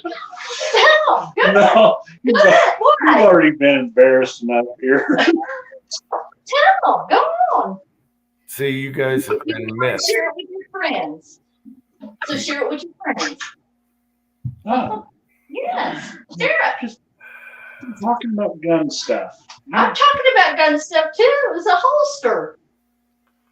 What? It was a holster. Concealed carry. Oh, I'm so ready to go back to work again. Yes. Oh. We miss your banter on the live chats. Now, how is it been at work, Idaho? Different. I've been entirely too busy, but I've been kind of stuck down between LA and Florida, so weather hasn't bothered me none. Oh, I know what I wanted to ask you is everyone from Washington wants to move to Idaho. What do you think about that?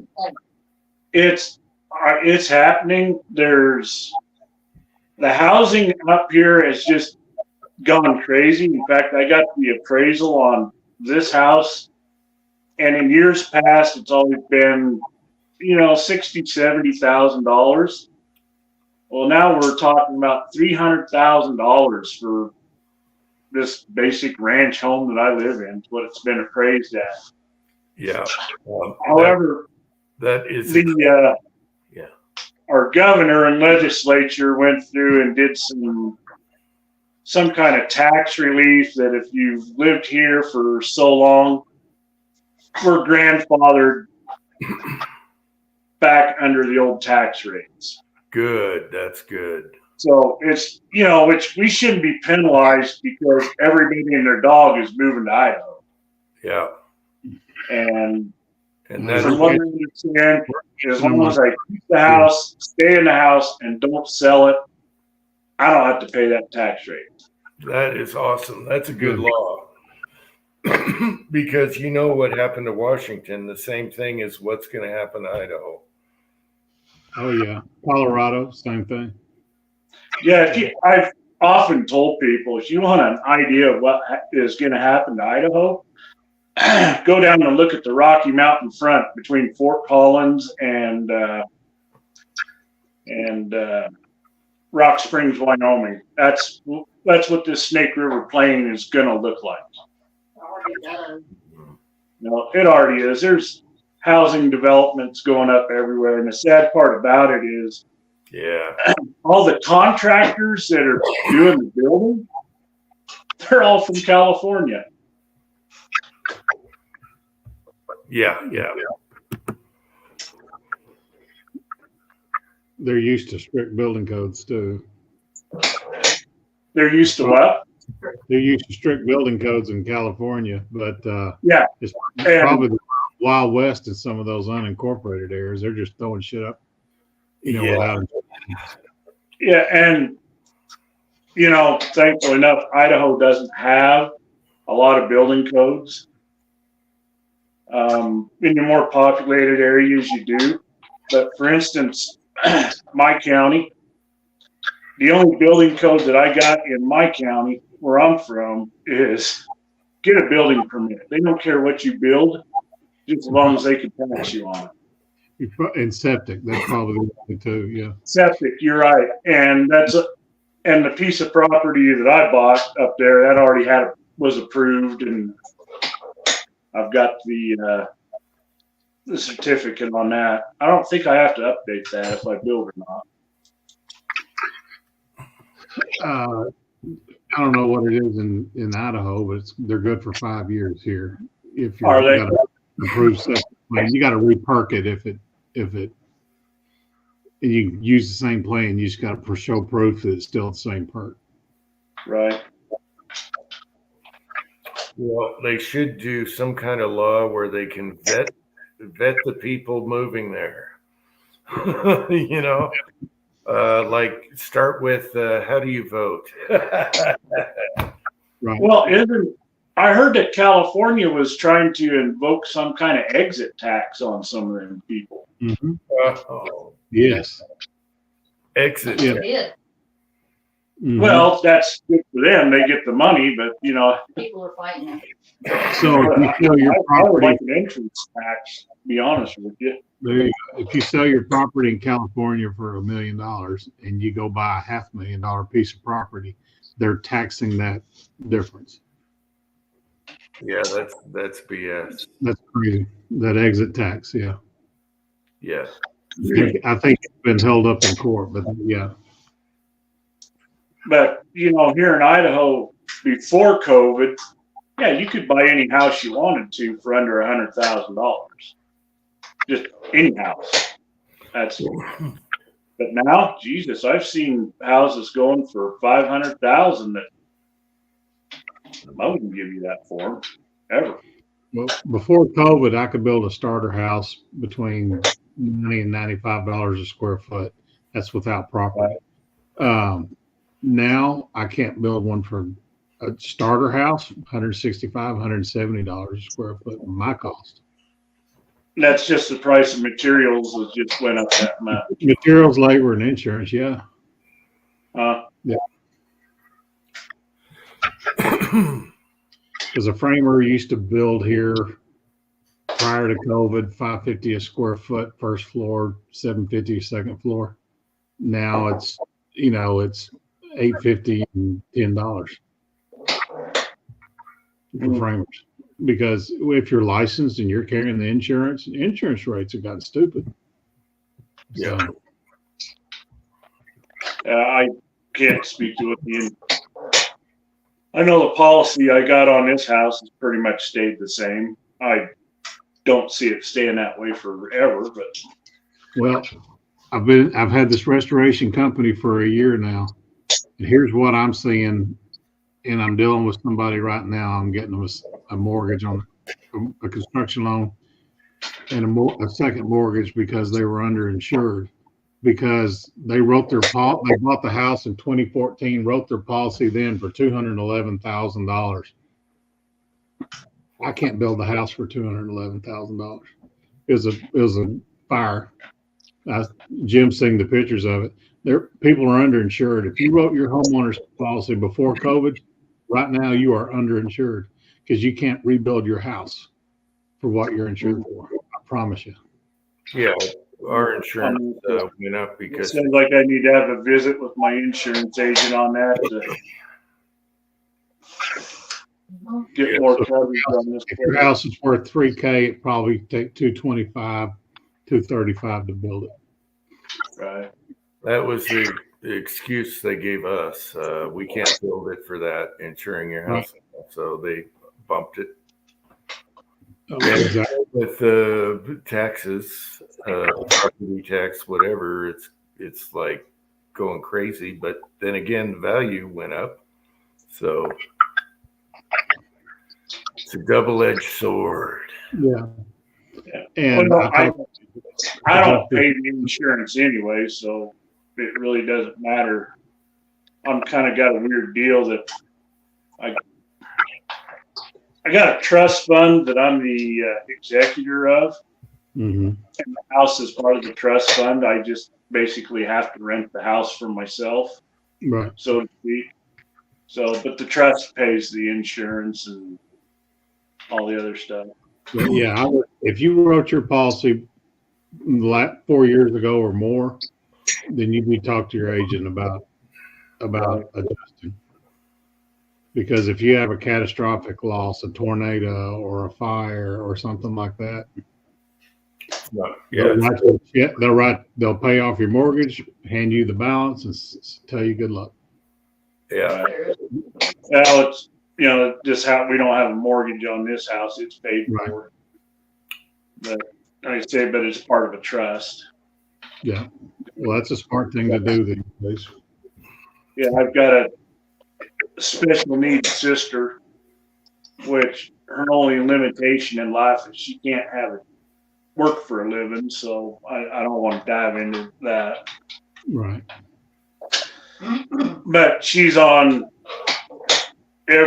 she's walking living proof that our system really works for welfare people. Mm-hmm.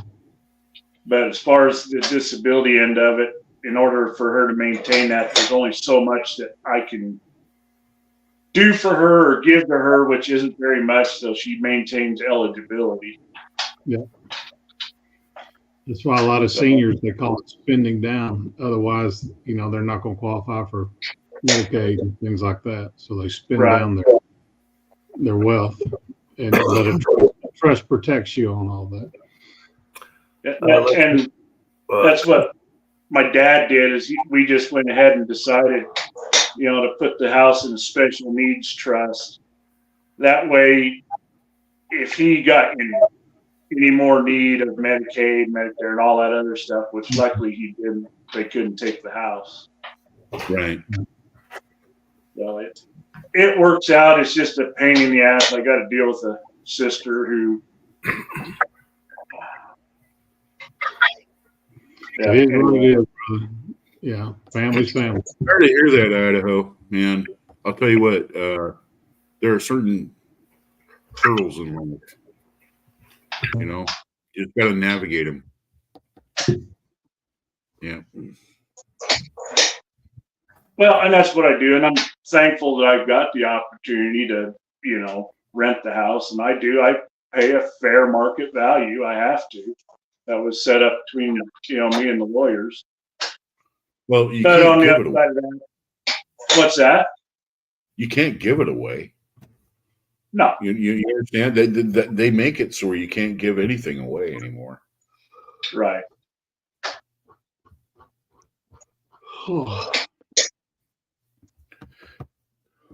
Yeah, our government is a bad subject. It the things that we feel that we should be entitled to are the things that they have made almost impossible to get.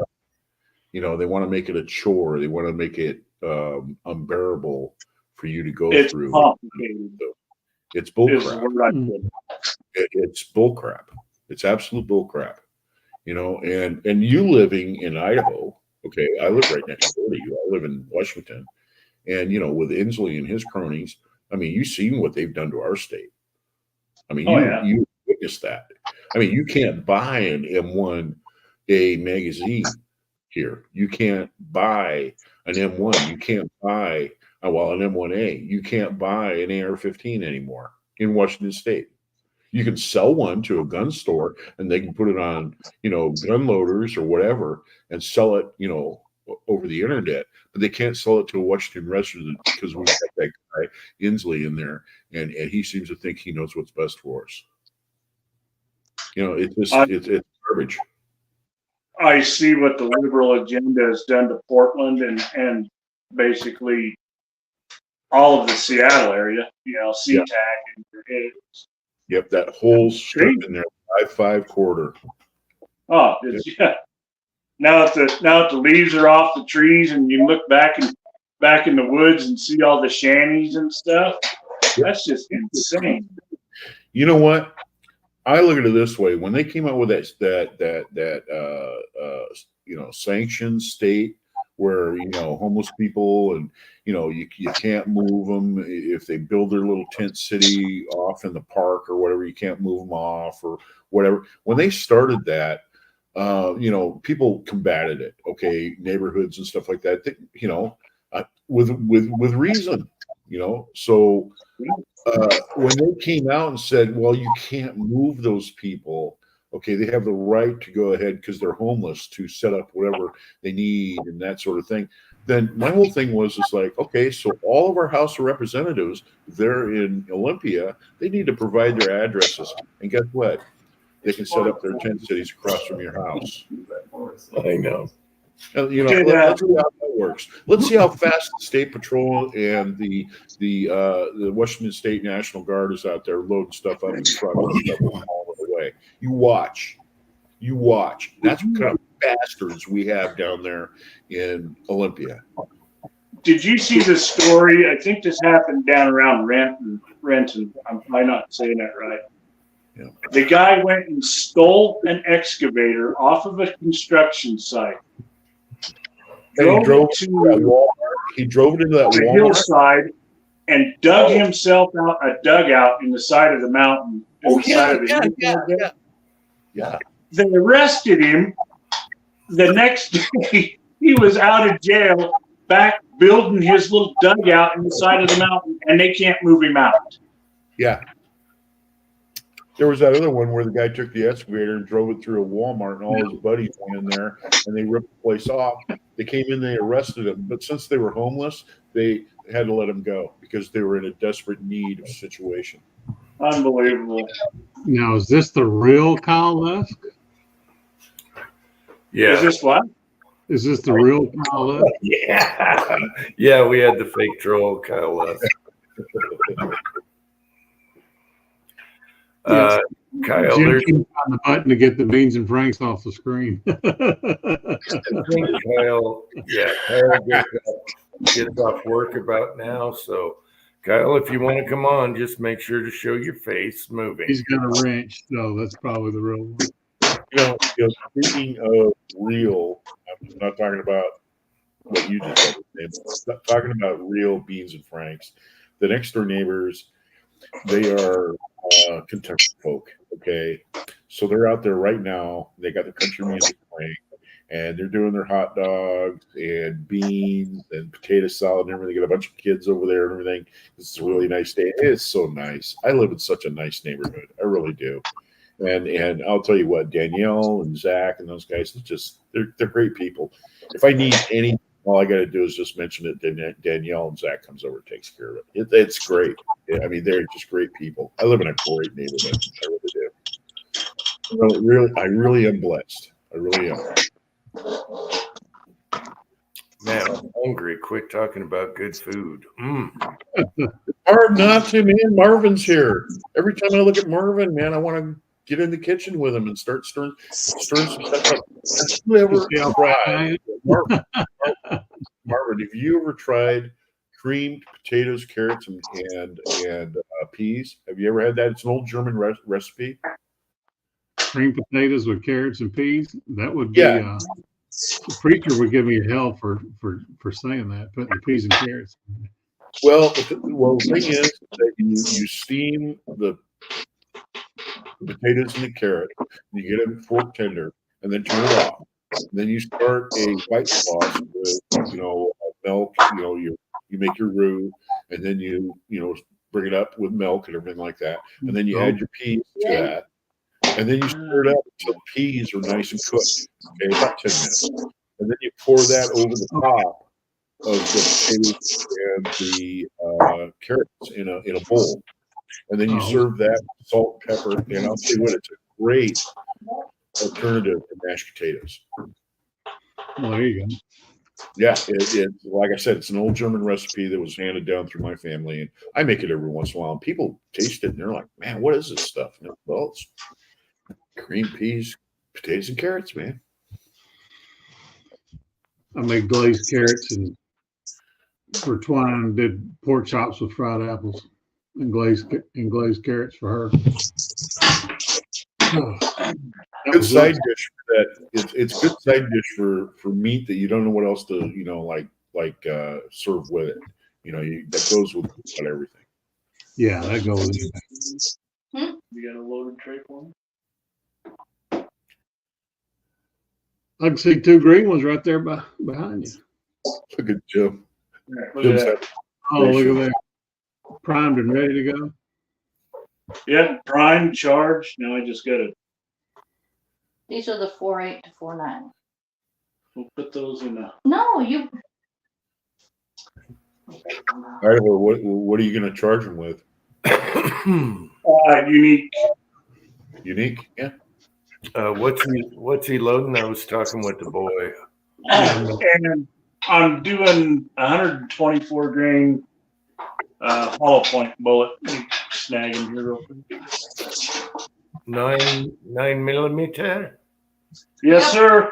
Okay. I got to know one thing. Unique is hard to beat, and it's a bullseye. Just about everybody has. Any reloader out there. That red dot.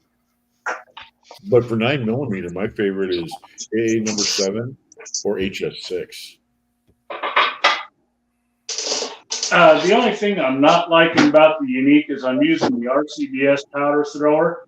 That thing's all over the place. Well, Unique doesn't throw perfect like you would get with 231 I use for subs, but the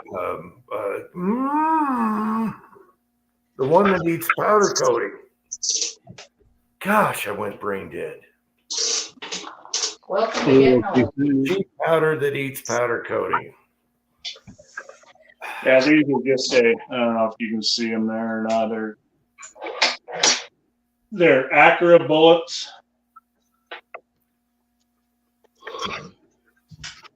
The copper plated. Yeah. They're like, I don't know. I can't remember. What are they? Like $60 for 500. So just to go at the range and plink with, they're fine. Right. Thank you, William Gangley. Tight group, cheap powder, throws good. 231 for your heavies. Both, man, there's lots of them, but I love Unique. It just doesn't throw as good as the others. When I agree. He's suffering from old syndrome, Jim. We've got a brand new lead powder thrower. What do they call that? It is the real We have. And I believe one of you guys told me it was better than the RCBS. What's that? Oh, it's the lead powder thrower. Oh, with the wipe on it, it is good for chunky powders. Talking about the powder drum? No, the perfect powder measure. Lee's perfect powder measure. Oh, it's got the little elastic wiper on Yeah. it. The deluxe is better made. Yeah. I don't know which one it is. We made him get up. Good to see you, Kyle. I'm glad you showed your picture because we've had the trolls tonight. You said you wanted movement. I got movement. I'm glad it was good movement. It's Yeah. Yeah, that's the one that's got the elastromic or whatever it is, little wiper in it. Elastomer wipe. Yep. Yeah. Well, I told her once she gets this RCBS one empty, we'll put this one together and see how it works. Yeah, and then you got to You get know it. how long it takes to use up a hopper full of unique at 5 greens a shot? Yeah. She's going to be there all night. Start No, loading Magnum. Yeah. I don't know. Are those plated bullets or are they jacketed? No, they're a plated. Plated. Yeah, nothing wrong with that. They should shoot just fine. And they do. They're fine to go out to the range and just shoot at the steel targets. Well, I've had some really good results. Me and Jim and me go way back when the plated bullet and some of these companies came into play. And there was one called Montana Gold. And Montana Gold bullets are awesome. Yeah. They are match quality bullets. I used to shoot those in EIC. And man, I'm telling you what, those were the best production bullets I ever bought. Was Montana Gold. They were awesome. They're gold and not copper, right? They're like brass. Yeah, jacketed. Yeah, harder jacket. They shoot so good. My favorite, 147 grain Montana Gold truncated gun. That thing is my favorite jacketed bullet. You can't beat them. They're excellent bullets. Yep. I'm going to run out. I have 2 jars of that left, and I'm going to run out of those soon. But I cast now, so no big deal. Have you researched see if Montana Gold's still in business? Yes, they are. Their prices went up. Their prices I don't went up. know anymore. That's what happens when stuff gets popular. Yeah, we used to sell them in the shop, Montana Gold in all different calibers, and I should have bought cases of those 147s. Is there? Guy on the range one time, I went to 2700. He came over with a box of them and he gave them to me. And he says, "Just give these a try, Dave." And I went home and I loaded them up with 4.8 grains of bullseye.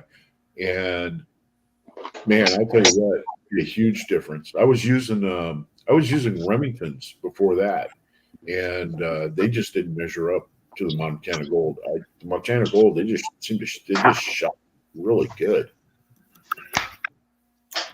They do, and what's funny is the base has a copper circle at the bottom, like almost a gas check, but it's on the inside. Yeah, it's kind of weird how it's made that way. It's got that sort of a ridge. Yeah. As a matter of fact, Foxtrot Mike's loved the video I did, and I was using Montana Gold bullets, loading them on the 550 in the video a long time ago. And that's what got their eye on me, saying, "Hey, look at this guy. He loves that Foxtrot Mike." Yeah. And it's an awesome shooting bullet. 67 Rebel SST. I am Sayers here. I agree with William on tight group. The little goes a long way. Tight group is cheap. It works great 9mm, 380. I would save my unique for other calibers because it's precious. But if you That's what I use in 44 special and 44 Magnum. I'll tell you what, 38 special with 140 grain bullet with unique. I mean, that is a 50-yard tack driver. And same with 44 mag. Yeah. Yeah, it's a 50-yard tack driver. 44 mag. The skeeter loads, for the 44 special, you can't beat it. I mean, there's nothing out there that beats it. Isn't casting. So isn't it wonderful that we have this world that we have casting, and we can put aside all that hype, and we already have something that nothing else beats. You know what I mean? It's I've great.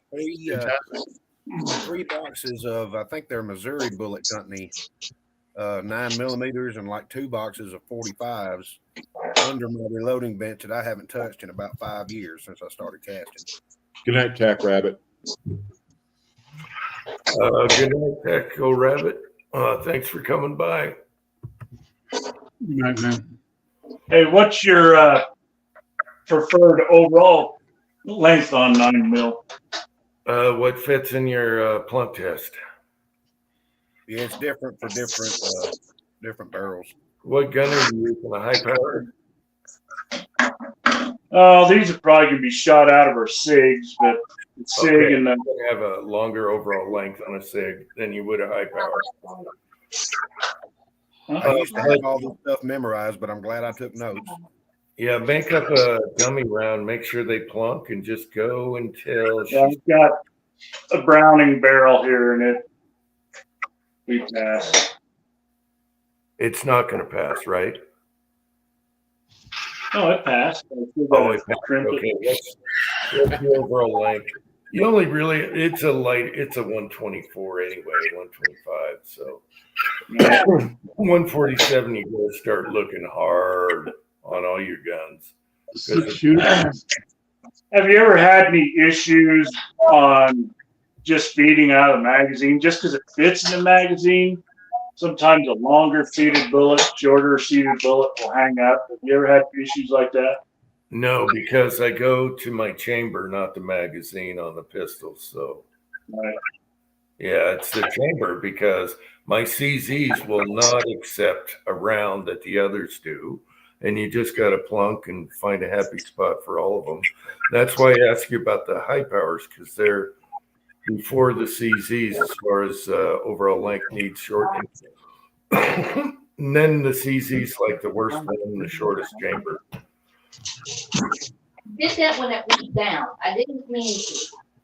6-shooter Texan is here. Hey, Ricky, what's up?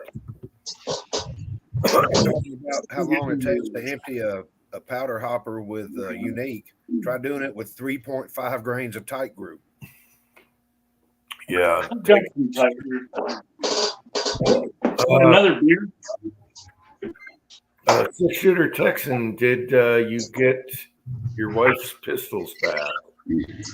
Did they come back yet? Updates? All right.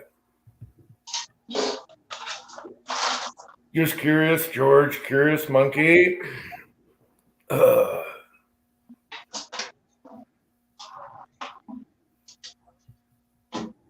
Yeah, so I just don't use Unique on 9 because it's so valuable in so many other calibers. It's the precious. You can use Tin Man's True Blue. No, that goes to the 5.7. That's valuable for the 5.7. That True Blue and those Lee powder measures loves to dump all over the floor. It's so fine. Yeah, that's the problem with well, if you get the deluxe, it doesn't leak. Tin Man is here also. Yeah. Tin Man has the deluxe Lee, and that doesn't leak like the plastic one. Right. On the fine powders. I only use it for stick and bulky stuff. Hey, Tin Man, give me a ring so Jim will know it's me. Backstage, I got to see your face, Tin Man, animated. Oh, wait, keep it up. Is that animated enough for you? There he is. Yeah.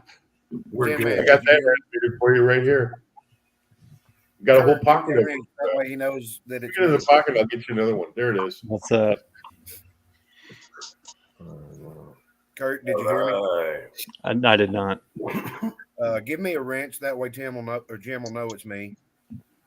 How the hell do I any fake account wouldn't have a wrench on it. You have a wrench. I do? On YouTube, you do. Oh, okay. Never mind then. I'm good. Okay, that's good to hear. 6-shooter Texan. Penny's got her guns back, and they're going to do a shoot. Good to know. All right, thank you. That's great. It's great. Oh, I do. Was that your Irish accent? Kind of. Great. I can't do Irish. I can't do Scottish. Great. I can't do. I wish I could do a Scottish accent. Oh man. See if we get Scotsman in here to do a Scottish accent for us. He's pretty much lost his. I mean, he's got a little twang to it. Say just a little one with him, not too much. Tim, man, how you feel? You glad you Like got shit. your gold? I feel like shit. It's good to see you though. I thought you might come on because you're not working, are you? No, I was off today. Okay. It must have been nice. Yeah, it was a long week. The monkeys came out of the woodwork today. God almighty. We had tweakers and geekers and speakers and all kinds of stuff. Sounds like the people I work with. No, these are the customers. We had a dispensary open up about 100 feet from the Arkansas border. And they had to have cops directing traffic. Oh my God. That's awesome. Recreational's legal in Missouri now, but they're like 100 feet from the Arkansas border. And they have a drive-through. All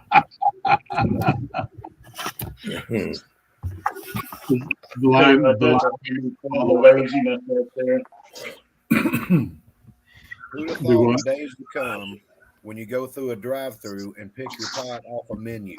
I had purple haze and some 10 milligram gummies and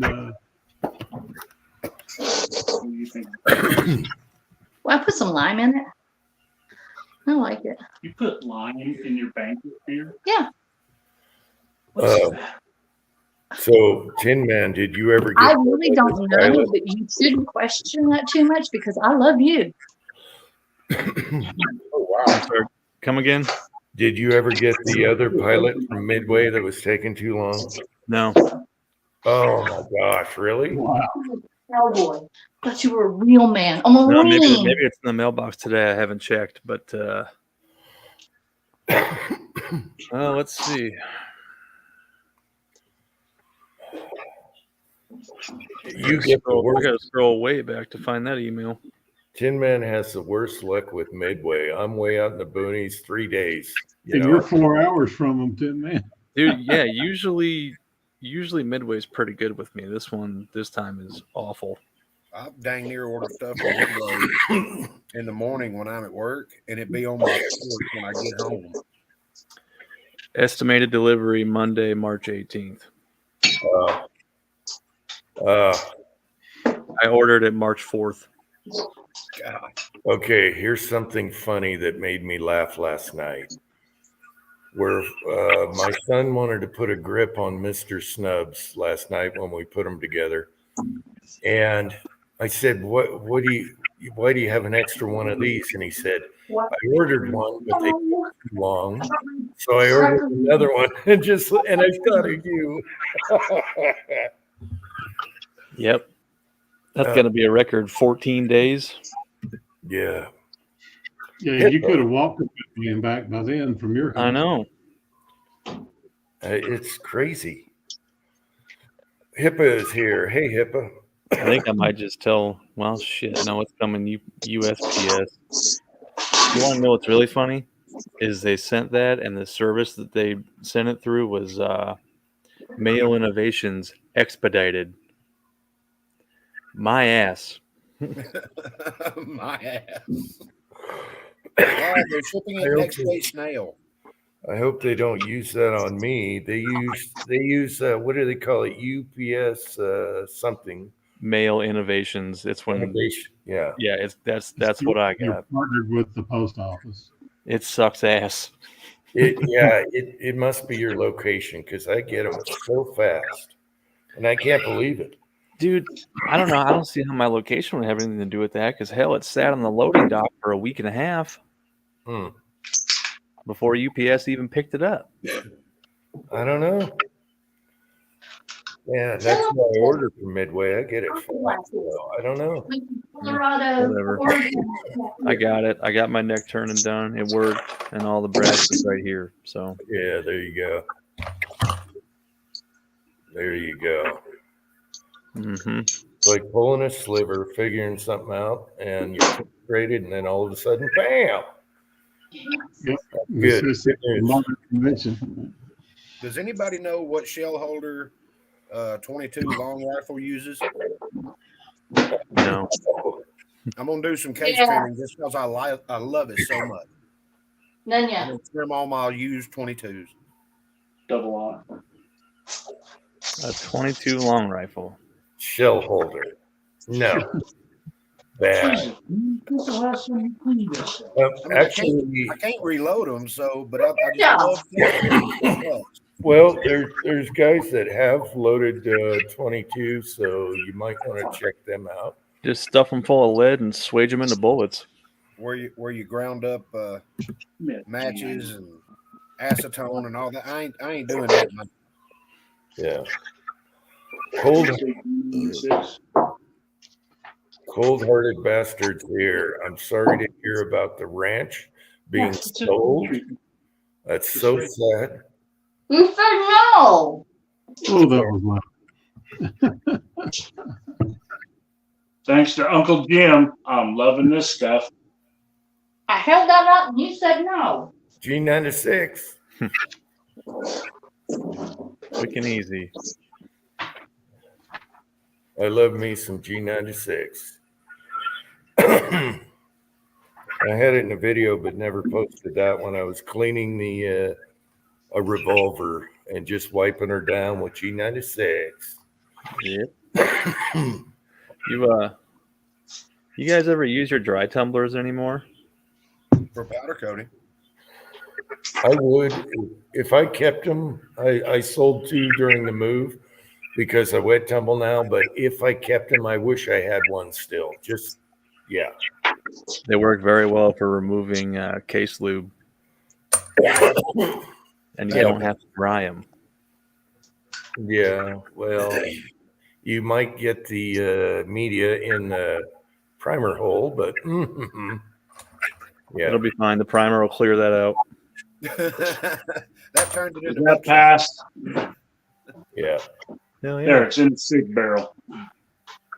You're in a hurry all the time. I don't care about waiting the next day until they're dry, sitting on the furnace or in the sun. I got a brass dryer. It's easy. It's no big deal. Yeah. So it's just easier to throw them in the dry tumbler than it is to bust out the whole wet tumbling application and all that crap. Well, you need it by the garage door with a hose. It's easy. A Lee shell holder number 15. Oh my God, they make one? Well, it's the same as for 25 ACP. Wow. Well, 25 ACP has a different rim on it. It's a rebated rim, which is the same as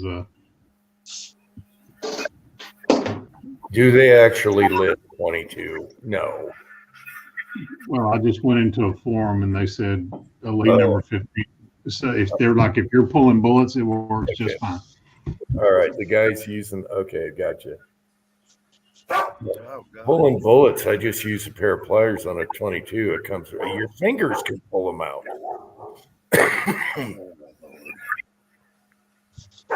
USPS is having issues. Yeah. I had to drop a flooring sample off to send to an analysis lab. They sent me a box, and I had to take it to UPS. Their customer service is not open till 11 a.m. on weekdays. Wow. I'm like, what kind of bullshit is that? 11 o'clock? Yeah, when do the rest of us go to work in the morning? Yeah. Well, everybody's hungover on Saturday, apparently. I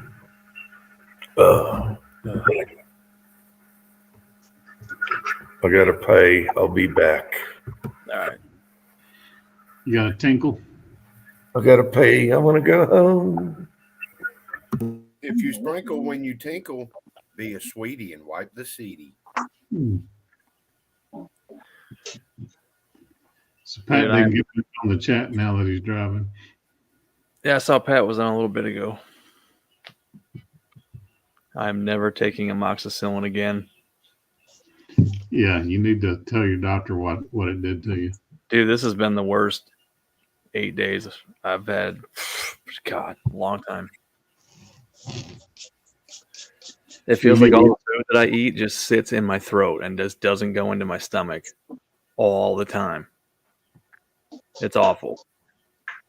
I've done a Meprazole, what do you call that? Prilosec. I did that. I've chewed the shit out of Tums. Drank lukewarm water, a ton of it. Mylanta. Well, Prilosec's got to build up your system over like 2 weeks. Something like that. It says it starts working in like 1 to 3 days. But you only take 14 days at a time, then you're supposed to stop. I think it's the amoxicillin ripping me up, man. I've taken that shit before and it was fine. I need another fryer. I don't know what the deal is. Getting old, I guess. OLD syndrome. Well, give me a How's it Sharpie. going, Les? Oh, I got 2 of them case neck turners. Nice.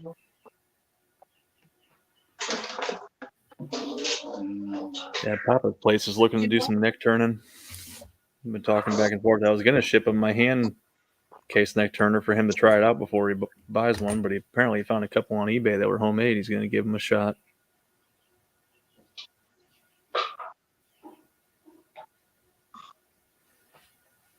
Yeah, 6-shooter Texan could have machined you one and shipped it to you faster than. Dude, I got 2-1 die makers at work. They could have knocked that out in a half hour, but I didn't want to bug them. Now, if I could buy one for $15, I'll just do that. Right. If I had a mini lathe, I'd have done it myself.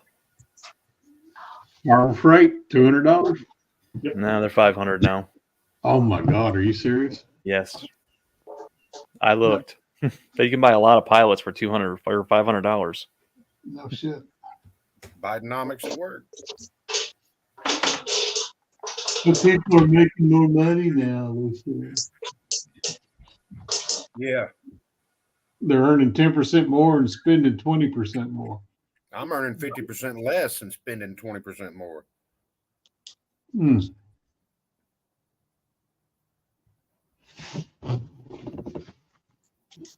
Are you missing the diesel world?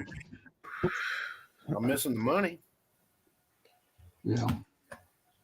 I can imagine.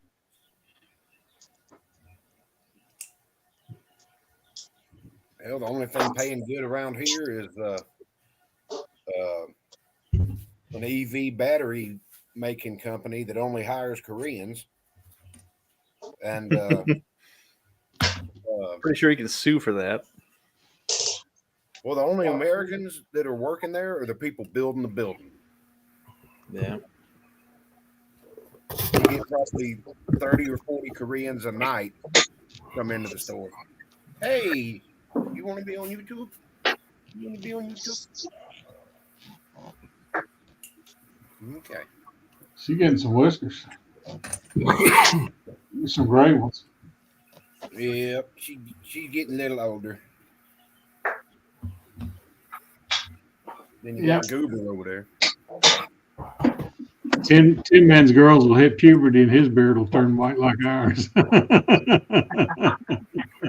I'm rapidly approaching that stage.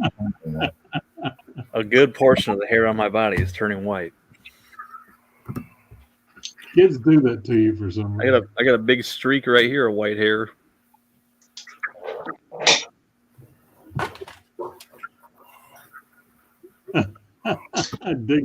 Dignity patch.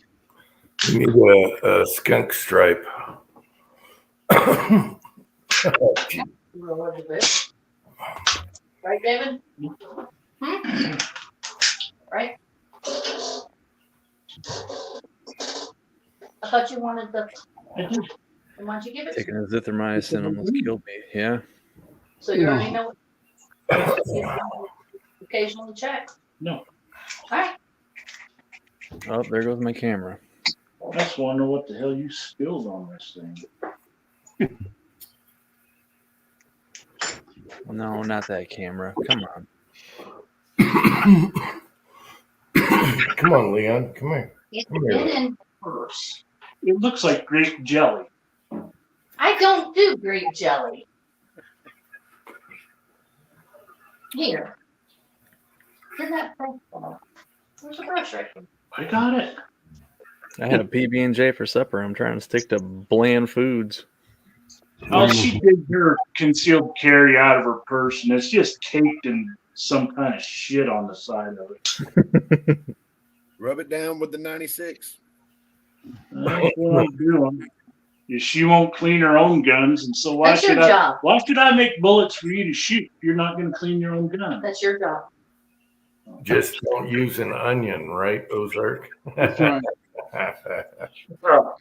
Unless you got a scratch, you need to re-blue. So. Is Ozark anti-onion? No. It's an inside joke from earlier. Oh, My stepdaughter used a knife that Jim's son made. It's not stainless. She sliced up an onion and left it on the cutting board overnight, and then the onion blew the blade where it touched it. Oh, wow. Little Rouge took it off, but I was like, what in the world? That's awesome. I didn't know onions did that to metal. Yeah, that's kind of weird. Yeah. High carbon steel. Mm-hmm. Yeah. That was spring steel, wasn't it? Leaf free. I want to say something. No, that was spring steel. That could have been. I forget all the numbers of the steel. Bunch of files smashed together. No. N80 or whatever it is. Yeah. I think that was some kind of knife steel stock that was, he gets it in strips. Whatever the high-end knife stuff is, I don't know. You got to ask him. I can't remember 2 minutes from now. So Schedule 40. Oh, well, I'm not too far from yonder myself. Just get up at 5 in the morning. I get some sleep. yeah, how long we been on here? Almost 3 hours. Yeah. Oh. Well, it'll work. We can all bail out, and then Tin Man comes back, and it's like, where is everyone? I was here. I was just trying to clear my throat. I'm sure you guys didn't want to hear that. Yeah, I know. I've been coughing all night. No, it's either a reflux or a tumor. I don't know. It feels like there's some golf ball stuck in my throat. It's not a tumor. It could be a golf ball. You never It's know. not a tumor. Well, you know what, Tin Man, you've been pushing yourself hard at work and coming home, being the family man and all that stuff. And that stuff catches up with you always. You know what I mean? Like today, you had the day off, so a lot of people say, "Well, that's really nice to have the day off." Well, after you've had your nose to the grindstone, that day that you have day off is just like a recharger. You know what I mean? It wasn't even a real good day. It's just recharging. Especially when you come home and do a bunch of stuff on your day off. That's always fun too. It looks like your video, by the way. I did enjoy your video with the cutter and all that stuff. Oh, thank you. Yeah, you're a good tradesman. You, I can see the reason why you do the work that you do. You're not a machinist, but the thing is, though, is that you do go into an awful lot of, what your trade is with thicknesses and things like that. I mean, bed radiuses and all that other crap. Try to. Yeah. All I had to do was file a flat and chuck it up in my drill and remove a couple thou. No big deal. Yeah. Mrs. Tin Man is here. I think she's tired of the whining. She says you need to go to the doctor. Well, here's the thing. It's the weekend, buddy. Oh. Care. It's kind of And like if I go to the walk-in clinic, they're just going to send me to the emergency room. No, they won't. Mm-hmm. it's kind of like the vet with Minnie. It was a holiday weekend, so I dug a hole and prepared for the worst. Again? Or are you talking the first time? It's kind of like the thing with Minnie where I dug a hole and prepared for the worst. Yeah, I didn't know if he meant that happened again recently, or if you were talking about a couple years ago. It's when you guys were talking me down because the bet was closed and it was a holiday weekend, and many $100s later. Yeah. Hey, I've been through it too, man. Emergency vets ain't cheap. No, they aren't. It's actually a racket. All right. Yep. Yeah. We got a 24-hour vet hospital here. So do we, and it's just a quickie, moderate visit's about 500 bones. Yeah. It's a racket. It's right there with lawyers. Yep. They're well staffed though with this one that we got here. See, generally there's no Don't you dinkering mention around. the L word in front of me during Shark Week, Jim. It was pretty cool watching him put that big ball of fluid underneath the back of my cat's neck so that it just dispersed all over his body and rehydrated him. That was pretty neat. What did I say? He didn't say anything. He did. He says, "Don't mention the L word." What L word? He didn't say anything. He did too. What L word? I'll let him tell you if you really want to know. Lubricant. Lubricant. No, stop. You're making it worse. Thanks for reminding me. I need to put some on my list. Lingerie. I'll take Lithuania for 200, Alex. I was talking to Jim, Pam, and he said lawyer, and I said, don't say the L word in front of me. Well, David said you said lubricant. What? I think it is. Let it go. Why? I was sitting over here measuring and doing this, and y'all got in the middle of me. Stirred me up. Stirred me up. Pay attention to what you're doing, or else you're going to blow your own face off because you're shooting these. I'm not. Lollipop. Throw your L words down in the side chat. All your L words. I got to think of a good one. I can't type that. I know. I can't even think of any. You ain't gonna respond to that one, huh?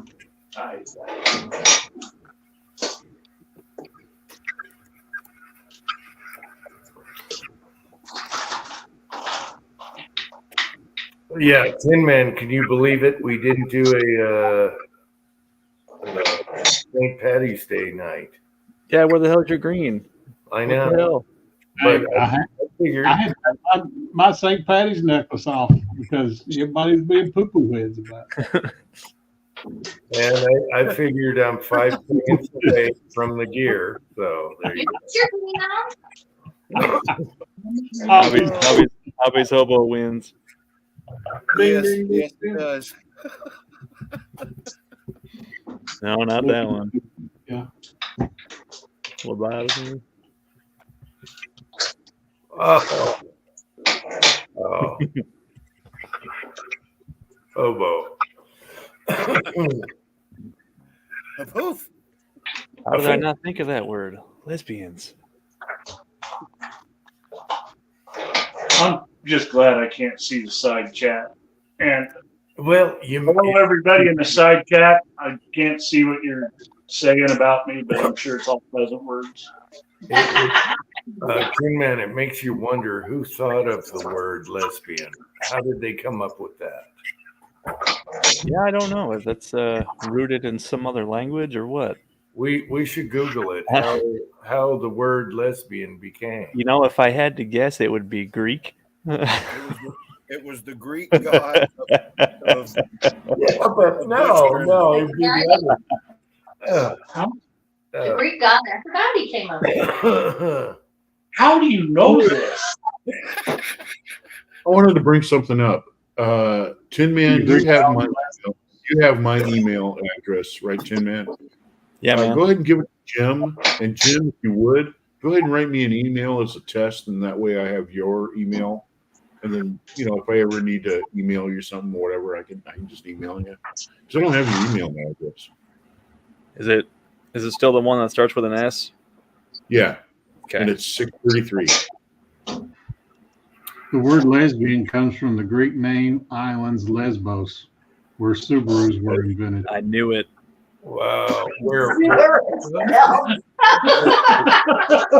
There's too much chatter. You said from the island, and then you said where something was created. Where Sappho was born. I guess she was the original. Okay, there I you go. thought you said where Subarus were invented. I did. I mean, he's right. Kyle, that's exactly what I heard. That's what I heard. I was like, well, that makes sense. Dave, did you say it was the one that ended in 33? Yeah. What's that? Yeah, 633 at Gmail. Yeah, it's going to take her about 30 seconds to shoot on them. That's synonymous. Liberals, lesbos, and Subaru. They all fit together. Those Greeks were ahead of the times, man. Subaru. Right. I just sent an email to both of you, so you guys should both get it, and that way you got each other's info. Okay. You got me 5 and under. 5 and under or 4, 9 and under? Yeah. Mrs. Tin Man. Oh, we've been busting Cranky's balls about that for a long time. I know. Well, you know, the problem was that he was driving through Kentucky talking about how he really likes the car, and then Ozark got into it. Cranky Dylan. Well, when they were looking at property up here, he had that great big long lens 35 millimeter camera, and they were out in the woods looking, and some cop pulls up behind them. I'm like, they either thought you were gay or fed. What was funny was he was like, well, we're looking for property. And the guy goes, oh, well, I'm a real estate agent too. Oh, my goodness. The sheriff's a real estate agent. You want me to read it? Yes. First, I seize your property, then I sell it for a profit. Right. Seriously? Where they I cook saw with.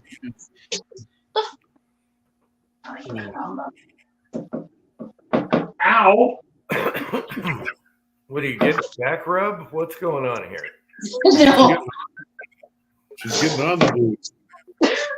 Now, which one? The one on top. Now we got some sketchy shit going on. Excuse me. Do not bust your ass falling. You're taller than me. Why couldn't you respect yourself? You wanted everyone to see my butt? Now look what you did. You hit the damn thing. Well, everyone saw my butt. Nobody saw you. Yeah, they did. Oh, there's Mig. Miggy is here. Me guy got on just in time to There you go. see her hind end. The only thing that would have made that funnier is if she farted. I would have had to turn around to do that. Right in his face. I was waiting for the old Idaho finger.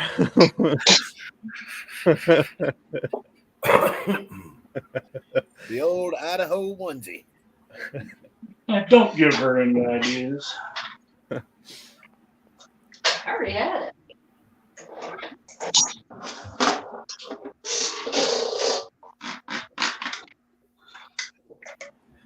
Where's Cranky at? I wore one of my new cutoffs that I ordered for him. He was in the side chat when we first fired up. Cranky. He was on early, but he probably went to bed. His back has been, he's thrown his back out bad. So Yeah, He's on a lesbian road trip. yeah. I've been having a pinch in my back too. I woke up this morning and I had a pinch in my back. I must have slept on. it's like a good hot though. Yeah. All night.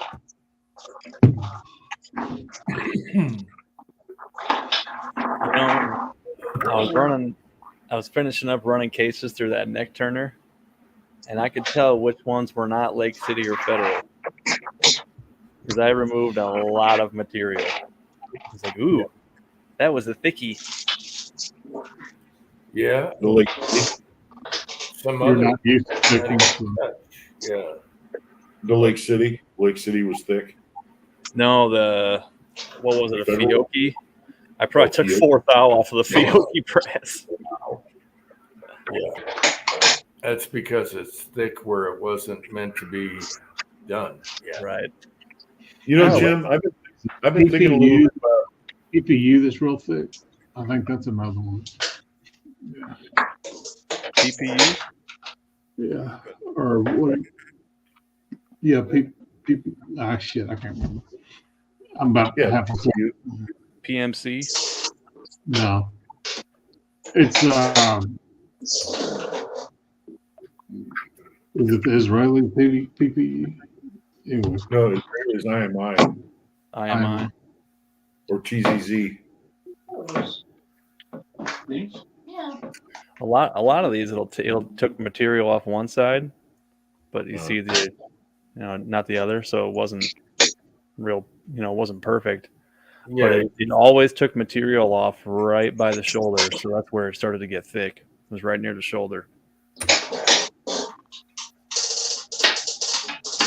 Yeah, you were getting close to that shoulder. I was like, I know. There were a few that I tossed in the garbage can. I backed her off a few thou. Yeah, because that's not as critical. You don't have to get that close to the shoulder. Yeah. Well, when you're converting brass like that, you have to realize that the brass was originally drawn for another caliber. And so, Right. Whatever's down there, further down the case and stuff like that, that's just all, random, a calculated randomness, Yep. You're converting brass. Okay, man. What's You that? know what? I've had that PPU brass, and PPU brass is actually pretty good. It's not bad. It's thicker. You know what's funny? I was shooting, I think it was 175 or 177 grain, or no, not one, 75 or 77 grain, and I was badmouth it in the video the whole time. PPU, blah blah blah. It was a hollow point, and then I shot it, and it shot really good, and then it made a really good hollow point after all that bad mouthing. Yeah. And I kept it all in the video. I was wrong. I'll tell you what. PPU is Privy Partisan. Yeah. Yeah. Yugoslavia. Yeah, I bought some of their match in 223, and it actually did way better than I thought. It was good. It was really good. I don't know. That PMC brass that came out of Korea, I'll tell you what, that PMC brass, man, that stuff was harder than a wedding dick, man. Oh, yeah. That stuff you can definitely tell when it went through your dies. I mean, it was like, ew, that was PMC. Isn't that why they call it pretty much crap? It isn't though. That's what I'm. It is. That's what I'm saving for 223. I like that. It's. I wish they would import primers. I remember the PMC primers in a minute. I mean, Kyle, they were really cheap. PMC's been made in Korea, Philippines, Mexico, and South Africa. Wherever they can find a plant to make it, I guess. I was converting 223 to 300 blackout. The Korean PMC is really good for loading 223. It was nice. That's what I use. I'm saving all the to start with that and then go with others than 223. That's how you tell if it's the Korean PMC. The M looks like a W upside down. It's splayed out. So that's the Korean plant one. Yeah, they have different years, and then some of it is sealed with a red sealer on the primer, which is brutal to decap. But it's good stuff. It's thick brass, and that's why I started with that for when I started loading 223. I have a case of that stuff swirled away that I bought in the late 80s. And it's still, you know, it's in the packaging in the original animal case and everything, and it's the stuff that came in the camouflage box. You know, it says PMC military specifications on it. Yeah, I got a case of that stuff just sitting there.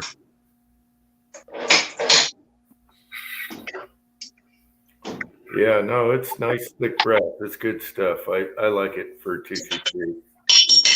Well, like I said, they made good primers too, and they were cheap.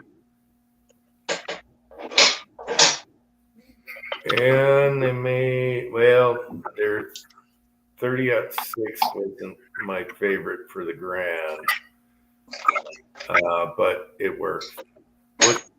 Yeah, is that the one that I didn't like? Anyway. Well, folks, I'm going to call it a night. Love y'all. We'll see y'all in a few weeks. I won't be on next weekend. All right. Take care. Marvin. All right. Good seeing you, Marvin. Okay, Ozark, thanks for coming on. Congratulations on your slot machine winnings. Oh, yeah. I agree with 6-shooter here. PPU is good brass. It is good brass. For what you pay for it, it's good brass. It's just real easy to call it poo-poo. Well, I always call it poor performance and underpowered. Yeah, I had gotten the PPU ammo so cheap. I was just started bad mouthing it right off the bat, and then did a hollow point milk jug, and I thought, wow, yeah, much for bad mouthing that. Wow, I was wrong. It's great. I mean, I've shot some really good groups with it. I mean, can't complain. You clearly don't like that. You know, I wish that I could find some Berdan primers. I mean, I've got some. I mean, I've got a case of them, but well, you know, a pack of 1,000 of them. But I'd like to get some Berdan primers for that 75 by 55 because the Swiss brass, that GP11 brass, that is excellent brass. It is really good quality stuff, but it's all Berdan prime. Mm-hmm. So I'd like to get some Berdan primers. You know, someone should come up and sell that stuff because I have a lot of brass that could use primers for that. Yeah, Berdan priming. And again, you could buy that stuff from PMC. PMC made Berdan primers. You could buy them. And for some reason, that's not possible anymore. And the good thing about PPU is they make ammo that are a lot of obsolete calibers, you know, surplus, and so people can still shoot their guns. Yep. Now, with the way a Berdan primer is set up, do you have to worry about timing it all, timing it to those two holes, or no? No, you just press it in. You make sure that the holes are clear, and make sure that your primer pocket is clear, and make sure that your anvil that's in the center is not been damaged, and you know it's not like smashed out or something like that. Mm-hmm. When you press the primer in, you've got to press the primer in very gently until it seats. You can't really mash them in there like a boxer primer. Mm-hmm. But I haven't had any problems with, you know, I have some RWS Berdan primers, and I've been reloading the 75 with that. And I'm telling you what, with 4320 with 168 grain match bullet, man, I'm telling you what, that K31, man, it's unbelievable how that thing shoots. It's just, God, I can't believe it. I paid $59 for it because I got $10 off. And that is one of the best shooting rifles I've got, man. That thing is accurate. Okay, now is there any theories on why they did the two holes versus boxer? Two small holes versus one big hole. Is there any theories why they designed it that way and did it in the first place back then? Anybody? Curious Monkey wants to know now. Mama always said 2 small holes is better than 1 big hole.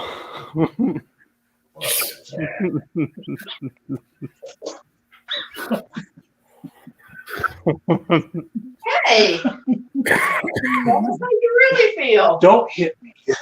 Sure, that boils down to whatever you're trying to put in them. Shut up. There's Here, eat the cracker.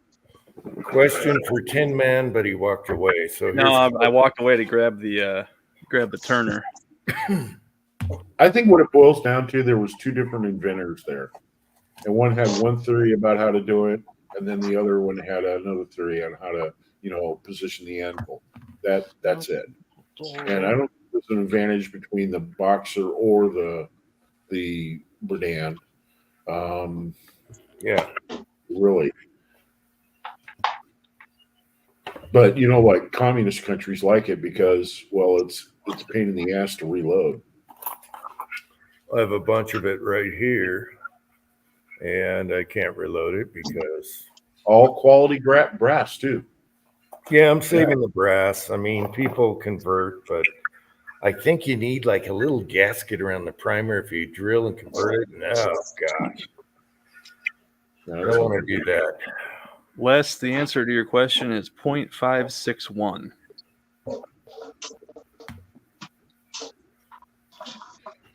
Yeah, Patriot. 0.561, or about 5/8.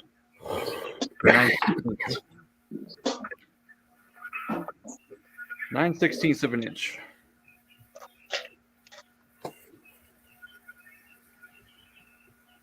We're measuring our. Oh no, it's way too early for that. I was going to say PPs, but yeah, we're talking PPU, and then we start measuring PPs. We're measuring PPs. My calipers only go up to 8 inches. Sorry, fellas. Jim, I've been thinking a little bit about, with your, the difference between the chambers on the Beretta versus, the high power versus the Ruger versus, the CZ.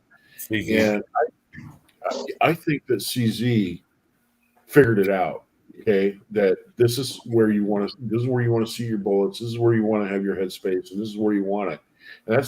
And I think the other manufacturers were in that whole thing where they were trying to make their guns fit any type of ammunition, no matter where it was made. And I think that CZ had it all narrowed down. This gives the best accuracy and best performance if you see your bullets here. And if you start your lands and grooves here, you stop your chamber here, and I think they figured it out. And you know what? As far as I'm concerned, as far as 9mm goes, CZ, it's hard to beat. I mean, as far as accuracy, they, like you do when you seat to your land, and man, I'm telling you what, it's dead on. I mean, you can't get any more accurate than that. Yeah, I don't think they had lead in mind, No. like older guns did, but 1911 stuff like that. But jacketed, if you buy factory, most of them are going to work fine. It's not a problem. So it's just reloading. It's a pain. You got to watch out for those. Well, what I'm saying though is that if the 9mm is made to a certain spec, all the other manufacturers have made their chambers longer and bigger, just so that there wouldn't be any problems at all, and they could loosen up their manufacturing with the tightness of their chambers. Yeah, but it doesn't. It's just a pain. It doesn't have to be that tight. I'm not bad mouthing them. I love them. I got 2 old ones, and I did have a high power GP competition, and that thing would smoke most anything. That's right there with the SIG 210.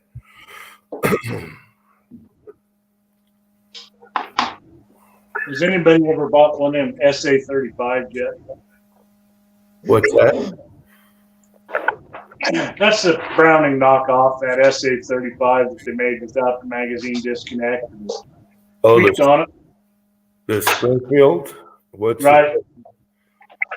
I have not held one or shot one, so I don't know what the deal Yeah. is. I don't know if anybody that we know has one of those. Do they? I actually got to hold one the other day, and it took, well, Pam said no, so I didn't get to bring it home. You're right. Until I get my 243 Brownie Woodstock, you're not getting another gun. I get my gun first. I've been waiting over 10 years. Yeah, it's gonna go to blows over there pretty soon. You better get on it. Never let your significant other get into guns. It does not end well. Dude, you're trapped. You're in a little cubby there, man. She could attack you at any time, and you're gonna have to squirm your way out of that little area, man. Yeah, I don't know. My old lady told me she wanted to shoot her 38, so I needed to load her up some ammo, and I was cool with that. It's pretty sweet. Yeah. As a matter of fact, Mr. Tin Man. Yeah, but he's still into making babies and stuff. You know, then there's you. I need to shut up. Yeah, you do. Tin Man, I had a Realization question. that I think all men come to. I need to shut up. Oh, Leon. Tin Man, I had a question about that. Why didn't you use your little bullet for the 38 that I shot in 9mm? You better go somewhere. I have a bunch of those loaded up. Yeah, because you could have loaded her those. You were looking at another bullet though. Cranky sent me those a while ago, and I figured out. Yeah. Right. Oh, okay. I was just wondering because you had a little light bullet that wouldn't recoil much, and what is that? A 121? It's 140. 140 grain. I'm gonna attach this to something. Yeah, but Cranky sent me those XTPs. Man, it's probably been 3 years ago now, ish. Yeah, I have a box of those from the thrift store. I gotta try. Yeah, they're factory seconds. Found me another boulder. Let's see. AR Patriot is here. Oh, I found a bunch of Willie's wad cutters that I had loaded up too with 3 grains of bullseye. The 140 grain wad cutter or 138, whatever Lee makes. Actually, it was two different. It was 2 different ones. One of them was a button nose, and one of them was a flat top. Yeah. He sent me 2 different bullets, so I just loaded them both with 3 grains of bullseye and called it good.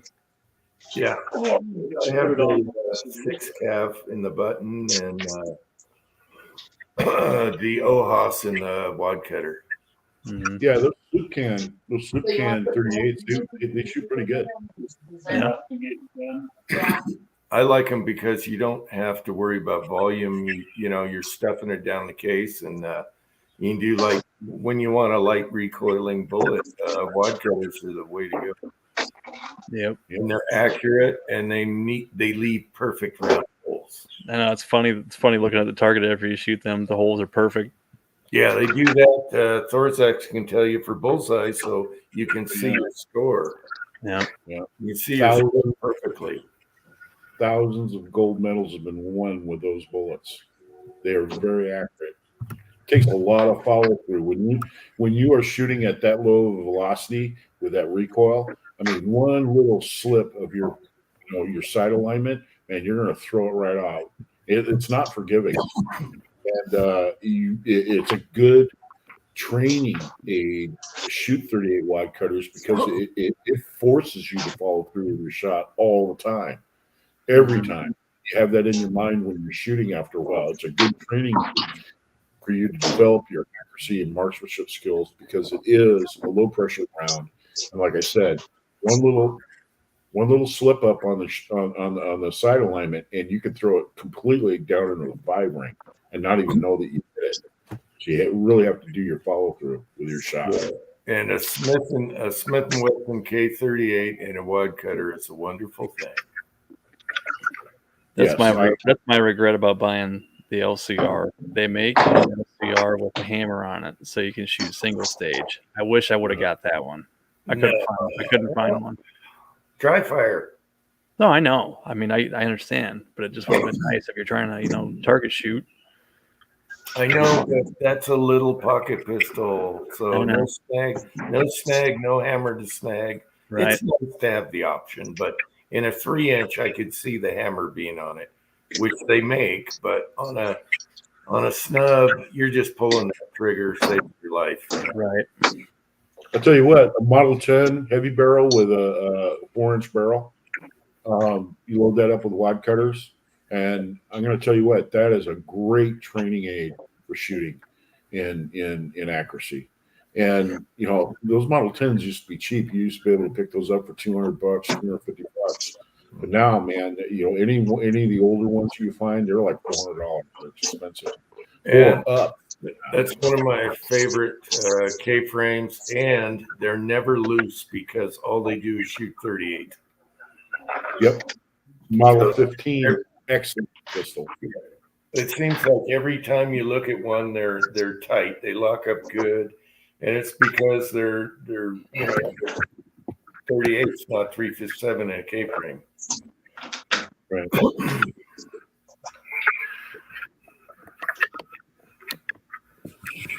I love the heavy barrel Model 10. That's why I still have one. Yeah, I'll always have one. It's a nice gun. Yep. The quality that Smith used to put into those, man. Oh my gosh. Those build handguns in the world. Yep. Yeah, if I ever stumble across a used 38 somewhere in a shop, I probably pick it up. I have a theory, and I think what it is that Smith & Wesson actually broke down in 2000, and they just said, okay, so this is what we're going to do. We're just going to manufacture the parts, and we're going to send them across the street. We're going to have a private contractor assemble our pistols and do the packaging and everything and send them out. We'll just have a QA department over there and do sample, quality assurance out of the watts that we make.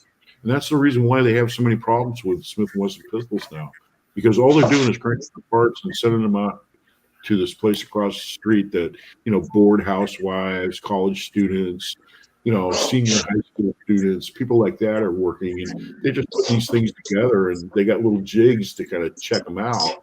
That's about it. And that's why Smith & Wesson's quality is really down.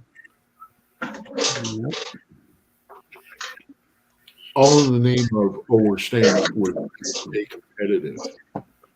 I don't know, you built the best built handguns in the world, and people were willing to pay that price for it. Mm-hmm.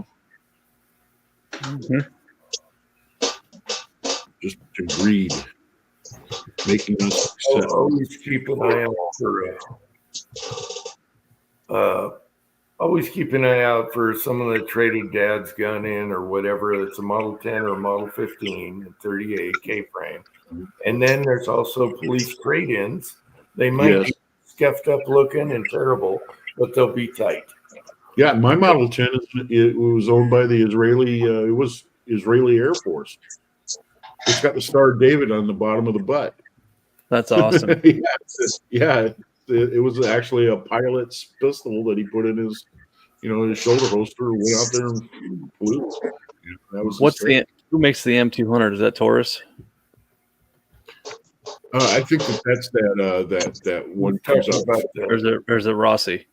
He's talking about the Philippine gun, isn't it? The Philippine. That's the pretty special that comes out of the Philippines. The Rock Island, yeah. I think the Rock Island is the 200, not sure, but I think it's Rock Island.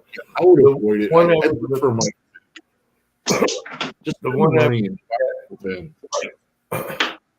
right now. The one I would look at is because I always loved 3-inch. I wanted a 13 round butt, but I couldn't buy it because I wasn't a resident yet. Right now, I'd look at the Rossi 3-inch 357, and they have the nice short throw on the hammer like the Smith, and they are nice. Yeah. And a close Yeah. copy to the Smith. Close copy to the Smith, even though the outsides are a little rough, is the Taurus. Taurus makes a good revolver nowadays. In fact, I would say that if you had to measure up quality between Smith and Wesson now and Taurus now, I'd kind of lean towards the Taurus. I'm even looking at it, and I would lean towards that Rossi 3-inch. Yeah, It's got a short throw, double action. It's not longer like the Taurus, and it is more like it looks more like a Smith from what I've seen on the insides than anything else. I've got the GP 100 too that I could shoot 38 in, but it'd be just nice. Be nice to have just like a 38 revolver, you know. Yeah, you can get the little smaller Ruger too. The crap, I went brain dead. GP 101. Yeah, SB 101 5-shot. Yep. But they're going to be more money. The Rugers, you want something used that's inexpensive, and you look for those Model 10s, Model 15. Oh yeah. Lessons. Mm-hmm. Anything that grandpa, anything Yep. You're looking for stuff that the kids traded in at a pawn Yeah, shop. they didn't even know what it was. They didn't know what it was, and the pawn shop paid so much. They mark it up so much, and you can get a great deal on a great gun that doesn't have MIM parts in it, like new Smith & Wessons and Colts do. Yeah, you the got older it. Smith & Wessons are all hand fitted too. Somebody made that all the way down to the. They sewed all those parts together and everything. They put it on a special machine. They would check the trigger timing and everything. And he put his stamp on it and went in the box and went out. They don't make guns like that anymore. Well, the older Smiths aren't MIM in the guts, and that's right. Especially if your sear is like pointed like this, and it's oof. You don't do a trigger job on MIM like that. Yeah. Yep. Yeah, keep your eyes peeled for an old Model 10. Just old, Model 10, 15, 238 if you want 16. 15 is an excellent gun too. Even the old J frames, the older J frames, the little pocket snub, they're great. You'll get a hammer. I had the Bodyguard where you had a notch where the hammer is, so you could cock it, but it's not there. It's not snagging. It's a notch. That's the old M49. They called them. We called them humpback, but they're the Bodyguards, the old ones, and they're ugly looking. They have a humpback there where the hammer is, but that's to protect it from snagging. Yeah, and you can literally pull it back. You have a little tab there that you pull back and cock it. It fire it single action. Yeah. Those are neat little guns. I went and washed the sunlight because I told you I wanted to keep them. Yep. Be a while before I buy another handgun, though. I think I'm full up. I got plenty. Yeah. But if I come across one, I'll bring it home. That's what they all say. Seriously, I haven't bought a new handgun since the 10mm 1911. That would have been your 1911, I think. That'd have been 2022. Wow. Okay. But that's and that wasn't even for me. I wanted that for my kid that was about to be born. That's my thing. Sure you did. Yeah. No, they both have their own, man. They'll get them when they're old enough. Yeah. I won't tell them until they're old enough either. They'll shoot them. They'll know I have them, but they won't know they're theirs. Look at what Hobby Hobo wouldn't put in something here. He says price per year of gun ownership. Price divided by the numbers of you have left to live. Buy the best when you are young. Yeah, that's true. Yeah.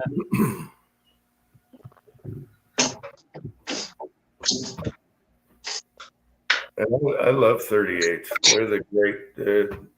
That's the first round. You should reload. That's a good round for practice. And everyone poo-poos the 38 now because of, hey, I still love 38. Yeah, small game hunting, target use, training. the reloadability, and look at the wide, amount of different, bullets that are available for it. And not just that, it's a proven round. It's not something that's just a fad. This is something that people win gold medals with. So, there you go. I mean, in the real national matches. I mean, not some, deal. Yeah, I had someone tell me the 38 is the ladies' round and the 9mm is a man's round. And I was thinking, what? Should have said you're a millimeter short, buddy.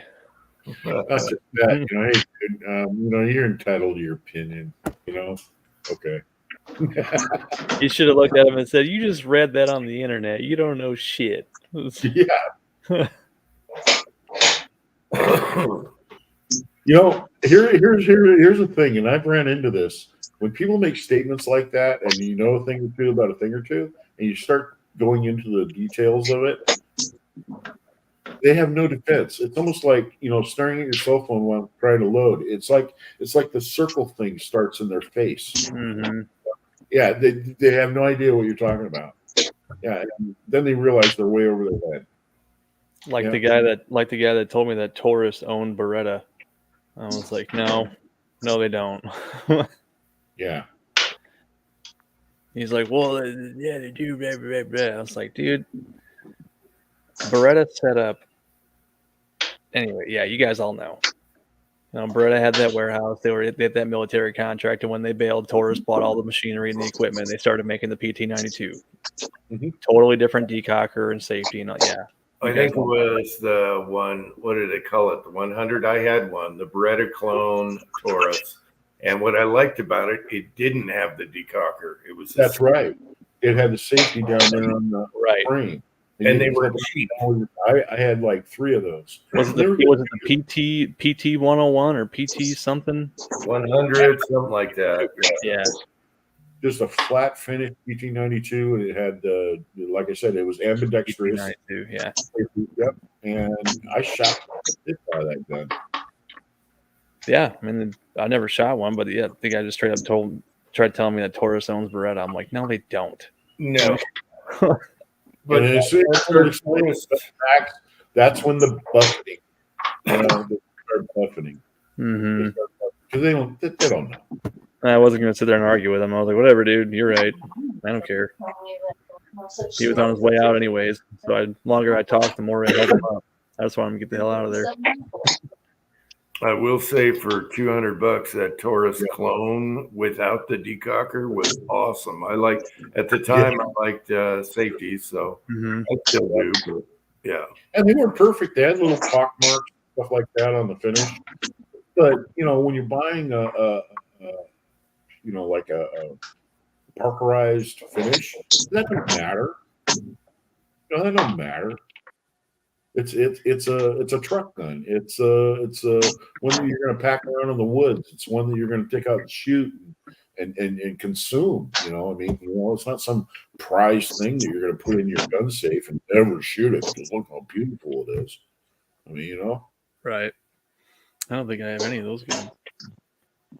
You don't want any of those guns. Yeah. You don't. You really don't. You don't want any guns that you're not going to shoot. I have a pristine what is it, a model 38 special, model 36. And it was made in like 1958. It's a no dash. And it's brand new. They even got the original box and the paperwork for it. And I don't know why I bought it. It's pristine. It's brand new. I'm just going to ruin the value of it. There isn't even a line. There's not even a line on the cylinder from it being cocked. Right. The bluing is deep blue, rich, royal blue. It's absolutely a beautiful pistol. And I thought, oh man, I'm going to buy this pistol, and I'm afraid to shoot it. Yep. I think it's okay to have one of those, though. you know.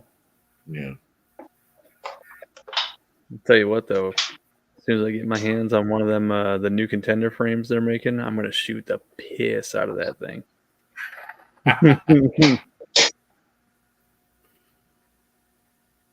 You know what's fun about those contenders is when you actually start getting into like silhouette shooting, when you're shooting 200, 200 meter, shooting cams and stuff like that. That's when it's fun. That's what Curtis does. Curtis Chapin, he made some pretty cool videos about shooting his, 200-yard metal silhouette targets. Man, that looks cool. Yeah. Yeah, Paul, the SSK50. Which they were supposed to be cranking out like 20 or 50 frames a week, and that ain't happening. I mean, supposedly there are people that have those now because they're working their way down the waiting list. They looked up the Taurus clone, and it's 99. But I swear they had 100, and I think the 100 was compact, but I had the full size. Yeah. Dude, have you a lot cheaper, and it's the same deal pretty much. Right. Do you know what they're charging for a Beretta 92, like new nowadays? I don't want to know. Almost $700. I know. If you found one $700, you should have bought it. The cheapest one I found. Dude, I bought mine for $380 brand new. Yeah, Wow. when we were selling guns, whatever, we had some Italian-made ones come in, and they were way more better looking and better bluing and everything, and they were like $325, $350 new. So we bought a whole bunch of them, and then you got a Beretta sitting right next to it that costs a lot more money, made in USA Beretta. And the Italian one smoked it on looks. I mean, the bluing was gorgeous. Every markings, everything. I'm pretty sure mine's made in Italy. Says right on it, made in Italy. You could have one of those older ones that the batch came in, and we're like, whoa, let's start getting those in the shop. How do you know if you have an Italian or a USA made one? It'll say made in Italy. Mine says made in Italy. Okay. But underneath it says Beretta USA Corp. But above that, it says made in Italy. Pietro Beretta Cardone. Yeah, there was no USA on the ones I'm talking about. Well, underneath it, it's just the name of the corporation. Underneath it says Beretta USA Corp. ACKKMD. I'm guessing that's Maryland. I don't know. But yeah, right above it, made in Italy.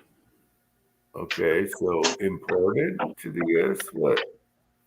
I don't know. I'm not a Beretta connoisseur. There are some stampings on the frame. I'm not familiar with what they mean. William Gainley is saying they have different football stamps. Okay, my football stamp is the horizontal oval, and it has the PB in the center of it. You should look it up and see. Yeah. Look it up by the import marks or the markings on it. The box is upstairs. So I got the box.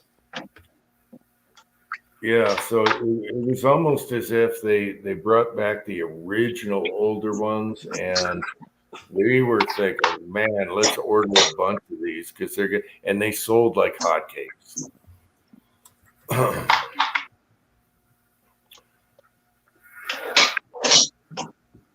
I'm gonna get a 44 mag next from them from 325. A 44 mag what? Oh, CVA. Okay. I guess the USA made ones will say Gallatin, Tennessee.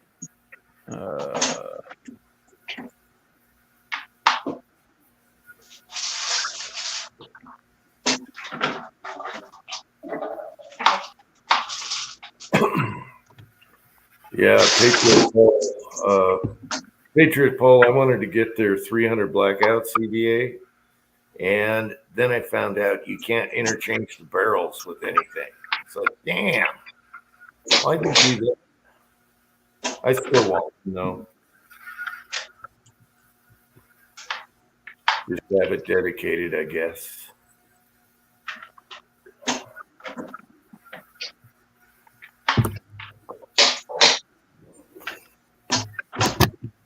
It's garage time.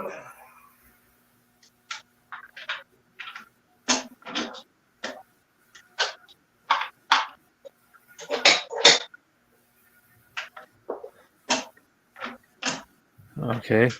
It was made in Italy and then imported to the Maryland plant. All right. Mine's Italian. Cool.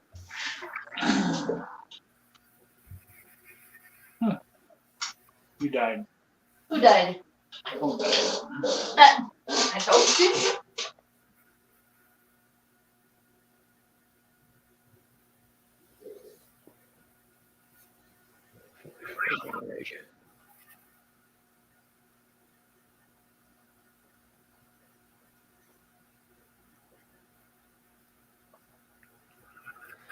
The whole gun is cheaper than a TC barrel. Paul, you ain't lying, man. You go to like House of Arms, look at them barrels, you're paying $400 for a contender barrel all day long. It's crazy. But they're threatened. They have a scope base already on them. They're stainless. They're nice barrels. Hey, even on eBay, you can't get contender barrels for $200 anymore. No. That's when I bought them. Nice ones too, nice. See, I know. They've gone crazy. I hate when the good stuff goes crazy. Yeah, I know. I like their stocks they have too at that House of Arms website with the loop. They're really nice looking furniture for those contenders. I don't know, not sure which one you're talking about, but well, I'm sure they are. I could probably show you. Leon, what are you doing? Stock on it, it automatically makes it an assault. Leon, even if it's a single shot. Yeah. Leon, out here. Come on. I am over 18. Don't you hate that? Every website now. Uh-huh. What does it? Let's see. Bone gray laminates.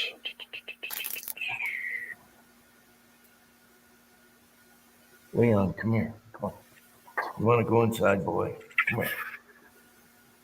Come on. Come on, Leon.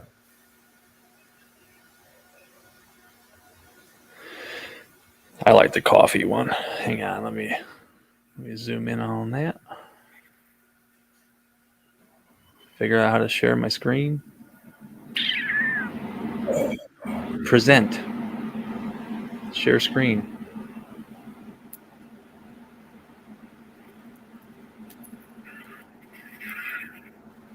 All right, what does that look like? Your ugly mug. I'm not digging that. No. What? That looks like Why? something in Halo. Is it the color? Color's fine. I'm just not digging the donut thing. Yeah, dude, they make them normal too. There you go. That's better. Yeah.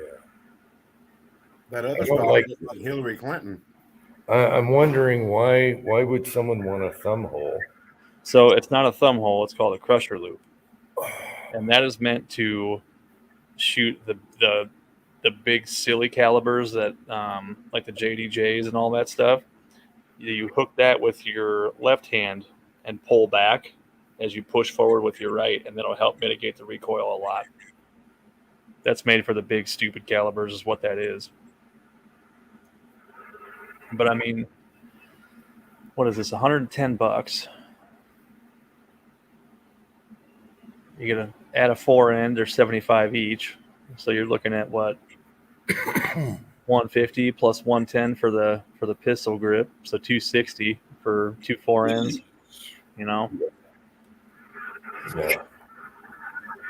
260 for 2 4-ends and a pistol grip. That's not horrible. Yeah, it is. You can go like get somebody that has the machine for wood, like my neighbor. They can make you up one, Yeah, and it costs you $100. yeah. I would. That would probably be the gun that I would spend some money on. Have that be the bougie, safe queen. I wouldn't But do. I don't have any of those right now. I Oh, my wouldn't do the donut. The donut looks like ass. Contender? Are you talking about contender? I thought mine looked like ass. Like I said, they make them, regular, or they have that loop on them. Talking about contenders? What are we talking about? Contender stocks. Oh, okay.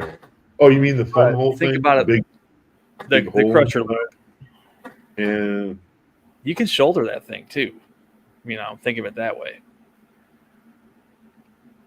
You would put a pistol brace on a contender now. Thought about that, but why? Yeah, that'd be goofy. But whatever. A folder with a folding barrel? Come on now. Yeah, Paul, I know. You said it, man. Those are weapons of war.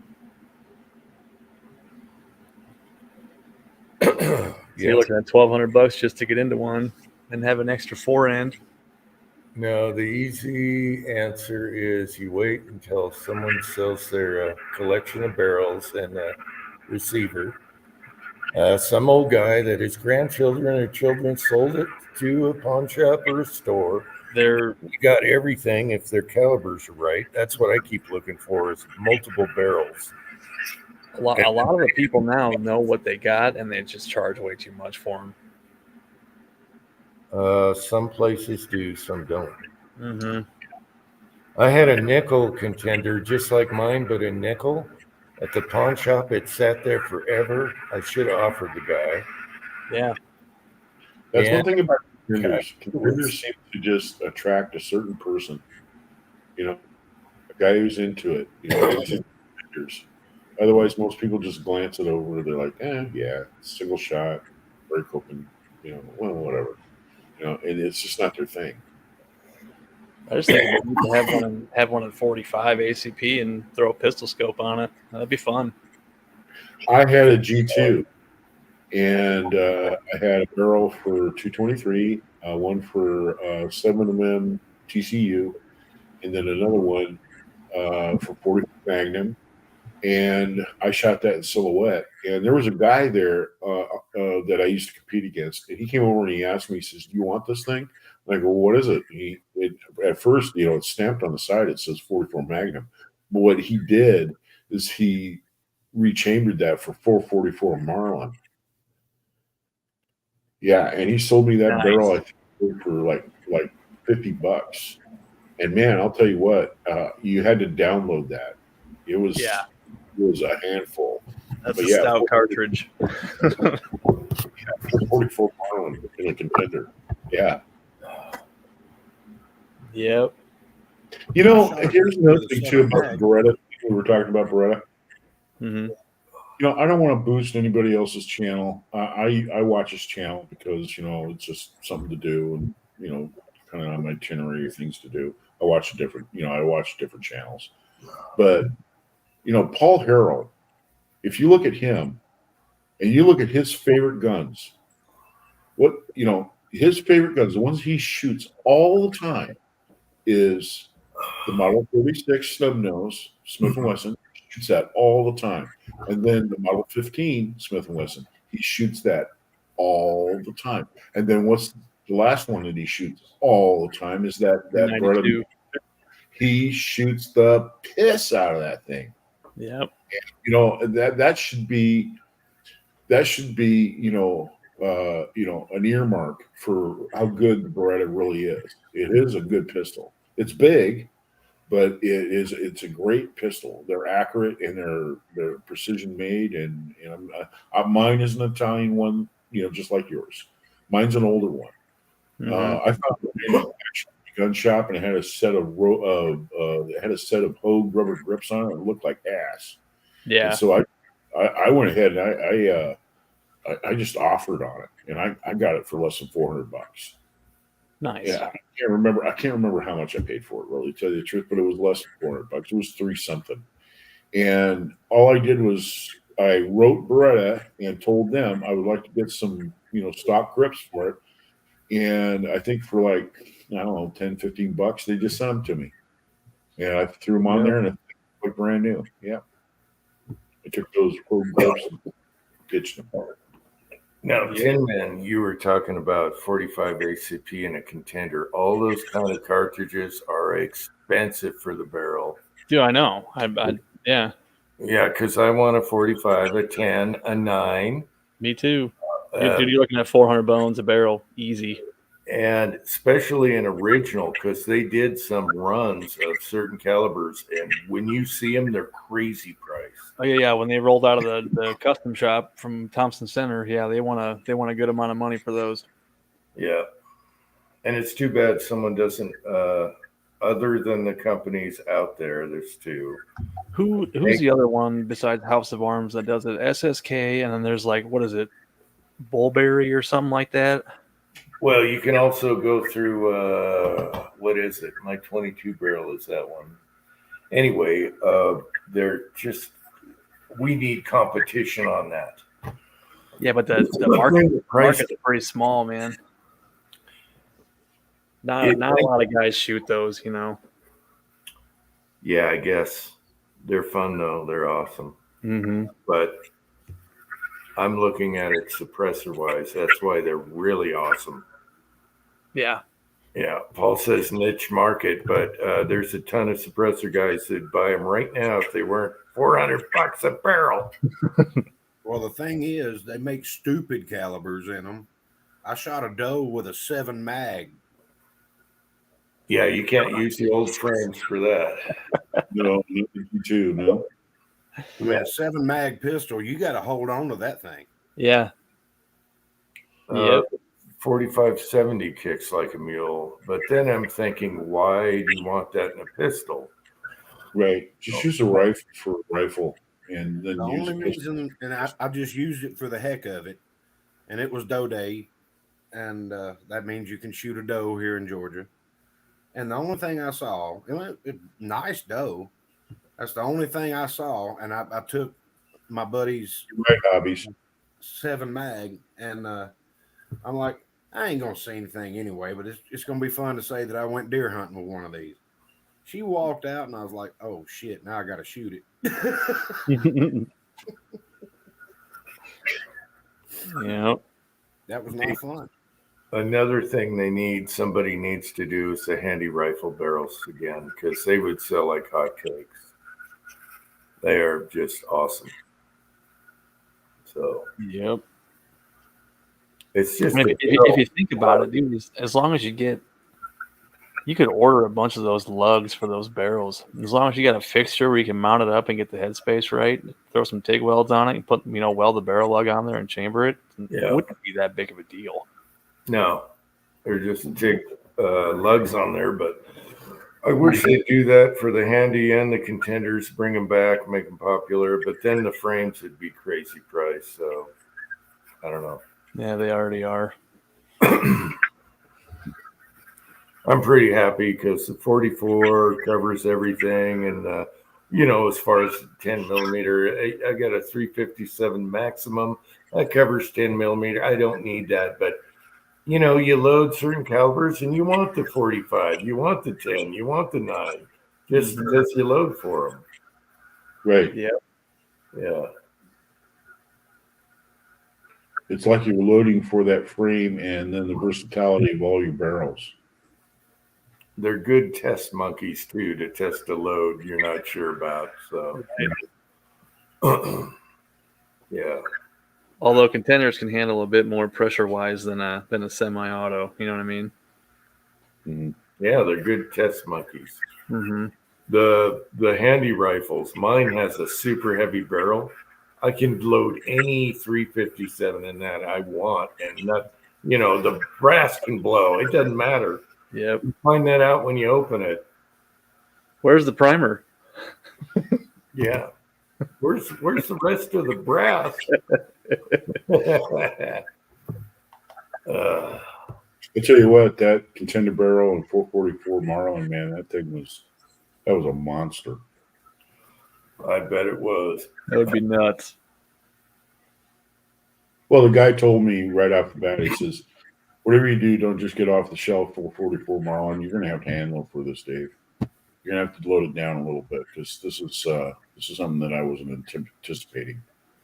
And, yeah, it definitely had some recoil. Man, I'm telling you. Yep. And the reason why he sold it to me, it had so much muzzle blast, it wasn't any good for shooting it like, the 200-yard silhouette. And the muzzle blast was just way too much, man. Yeah. I like single shots because they're so easy to clean. There's nothing there. And usually I'll use a patch and that's it. I'm good. And you don't have to chase around your brass. Mm-hmm. Yes. And when you clean it, if you're shooting lead, you never use a brush anyway. You use patches. That's it. Lasts forever. Yep. There's something casual about it when you're shooting that's nice. More people. Box of ammo lasts you a little bit longer. Another thing that Rossi or someone should make is like Pat's gun, just what brain did again. The rolling block martini. Rolling block. Mm-hmm. Rolling block in every caliber. Give them to me. Yeah, baby. Yep. That would be a lot of fun also. Idaho saying, I hate loading 9. Took 2 of us almost 2 hours with 200 rounds. Bro, you need a Lee Classic turret press. I thought he had a Hornady progressive behind him. I don't know. I saw he had the rock chucker on the bench. I wasn't sure which one he was using. He was using the RCBS, but I thought he had a Hornady something in the background. And that way you just, 9, you want to spit them out. Mm-hmm. It's like my 9. It's like my 550. My 550 that I have set up for small priming, making 9mm is like a snap. I mean, I'm done in less than 15 minutes or 200 rounds. Yep. How you doing, boy? It's like the 750 with that bullet feeder on it. I don't even have to do anything with my left hand. I just sit there and crank the handle.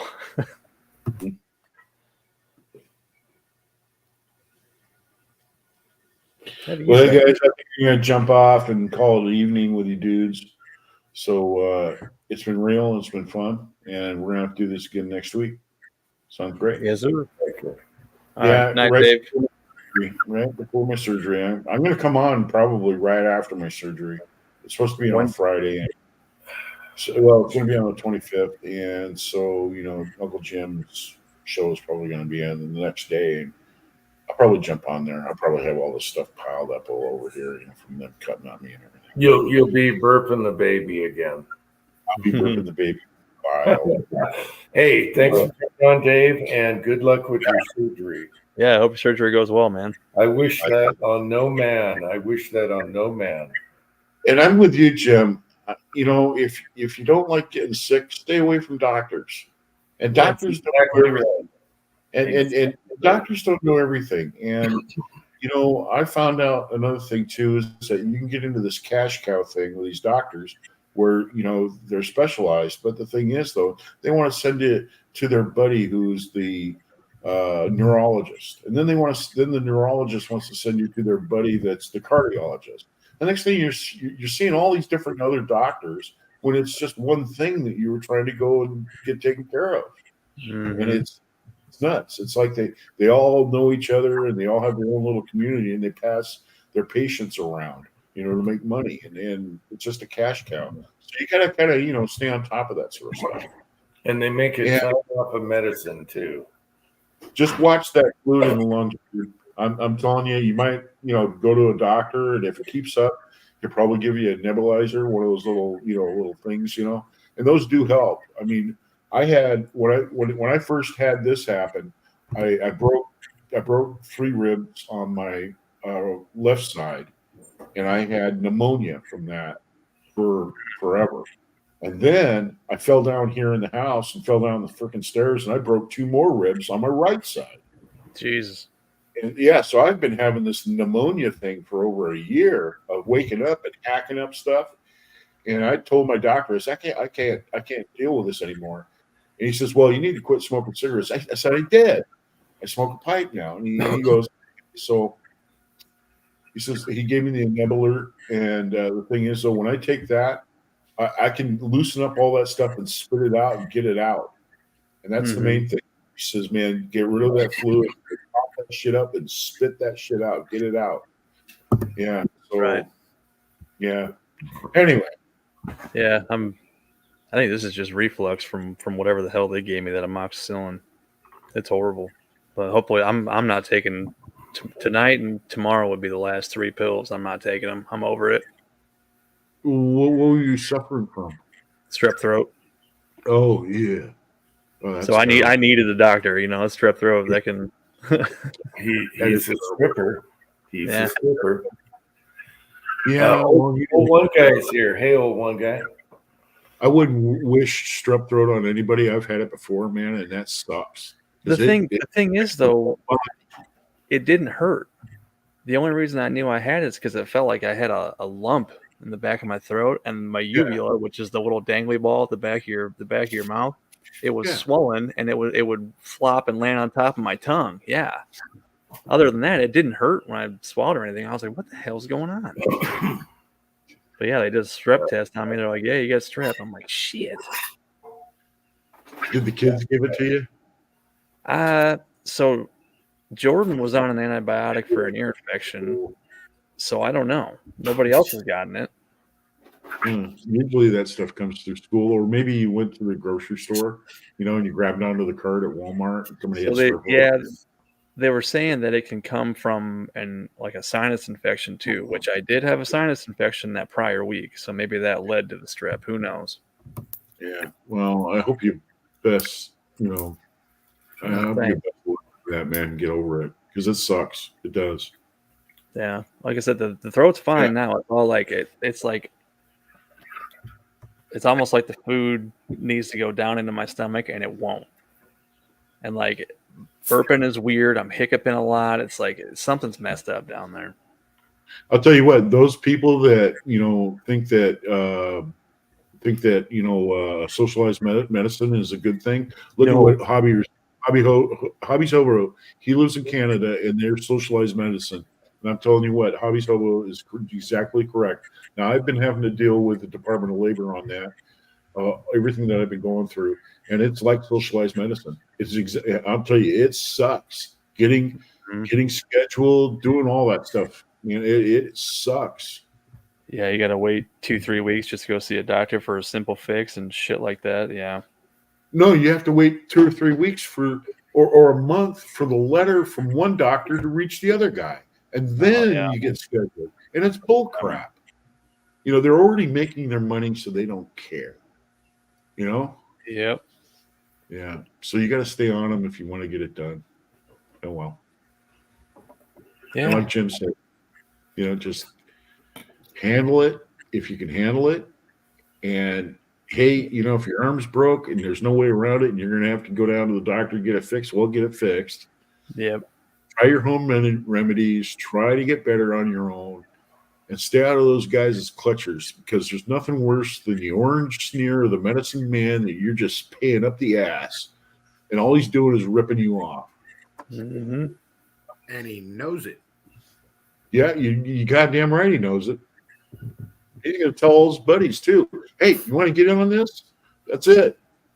Yeah, the neurologist, the cardiologist, all the rest of these people. Yeah, oh, yeah, he's going to tell all his buddies. I bet. Mm-hmm. Everybody's money off you. It's fucked up, man. Anyway, I'll catch you guys later. All right. See you, Good night, Dave. Take care, Dave. Good night. Good luck on your surgery, man. Good luck with the luck, brother. knee. Yeah, I got one more weekend, I think, of freedom, and then I'm going to have to go in for my surgery, and then I'm going to be laid up. So, oh well. All right, see you. There you go. All right. Take care, man. All right. Good night, Dave. Well, we can close her out. It's been 4 hours. Damn. Only 4 hours? I know 8 hours used to be like nothing. Yeah, I think you did an hour and 48 minutes last weekend because I came out at an hour and 49. Remember the 8-hour chats where we're like, we're running out of time. They're going to shut us off. I know. And now it's all I can do to do 8 hours. So I don't know. No way I could do an 8-hour chat anymore. Yeah. Well, I hope your throat gets better. Oh, thanks. I think, the throat feels fine. I think it's all the esophagus now. So, yeah, I don't know. I'm going to see what happens if I stop taking that amoxicillin. I'm stopping taking it a day early, so hopefully that doesn't screw me over. But yeah, see how I feel Monday. I think that stuff's messing you up. But that's happened to a buddy of mine at work, and he had to. So your esophagus actually has, or your stomach, and your esophagus, they have a sphincter on them. Believe it or not, that's supposed to open and close to let stuff, let food go through and all that stuff. Oh, no. And he was talking to me about it. He goes, "Dude, that sounds like you had what I had." And I had to go in and get my sphincter stretched. And he had to get his esophagus stretched out at the doctor. I'm like, dude, you can do that behind the Denny's for like $10.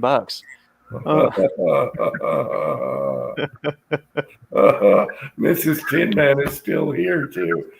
Oh, all right. Any last words? Tin Man? Esophageal sphincter is my last word. All right, people inside chat, love you guys. Thanks for hanging around. I bet that baby's pretty sore. Thanks, side chat. And Kyle shows up. All right, side chat. Good You night. mentioned sphincter. I'm right there. Love you guys in the side. You guys never let me cut off a chat. Love you guys. And then you can't finish it now either, can you? All right. Bless you, Blarney Stone. All right. Love you guys in the side chat. Mrs. Tin Man, good night. And we'll see you next time. And love y'all. All right. Good night.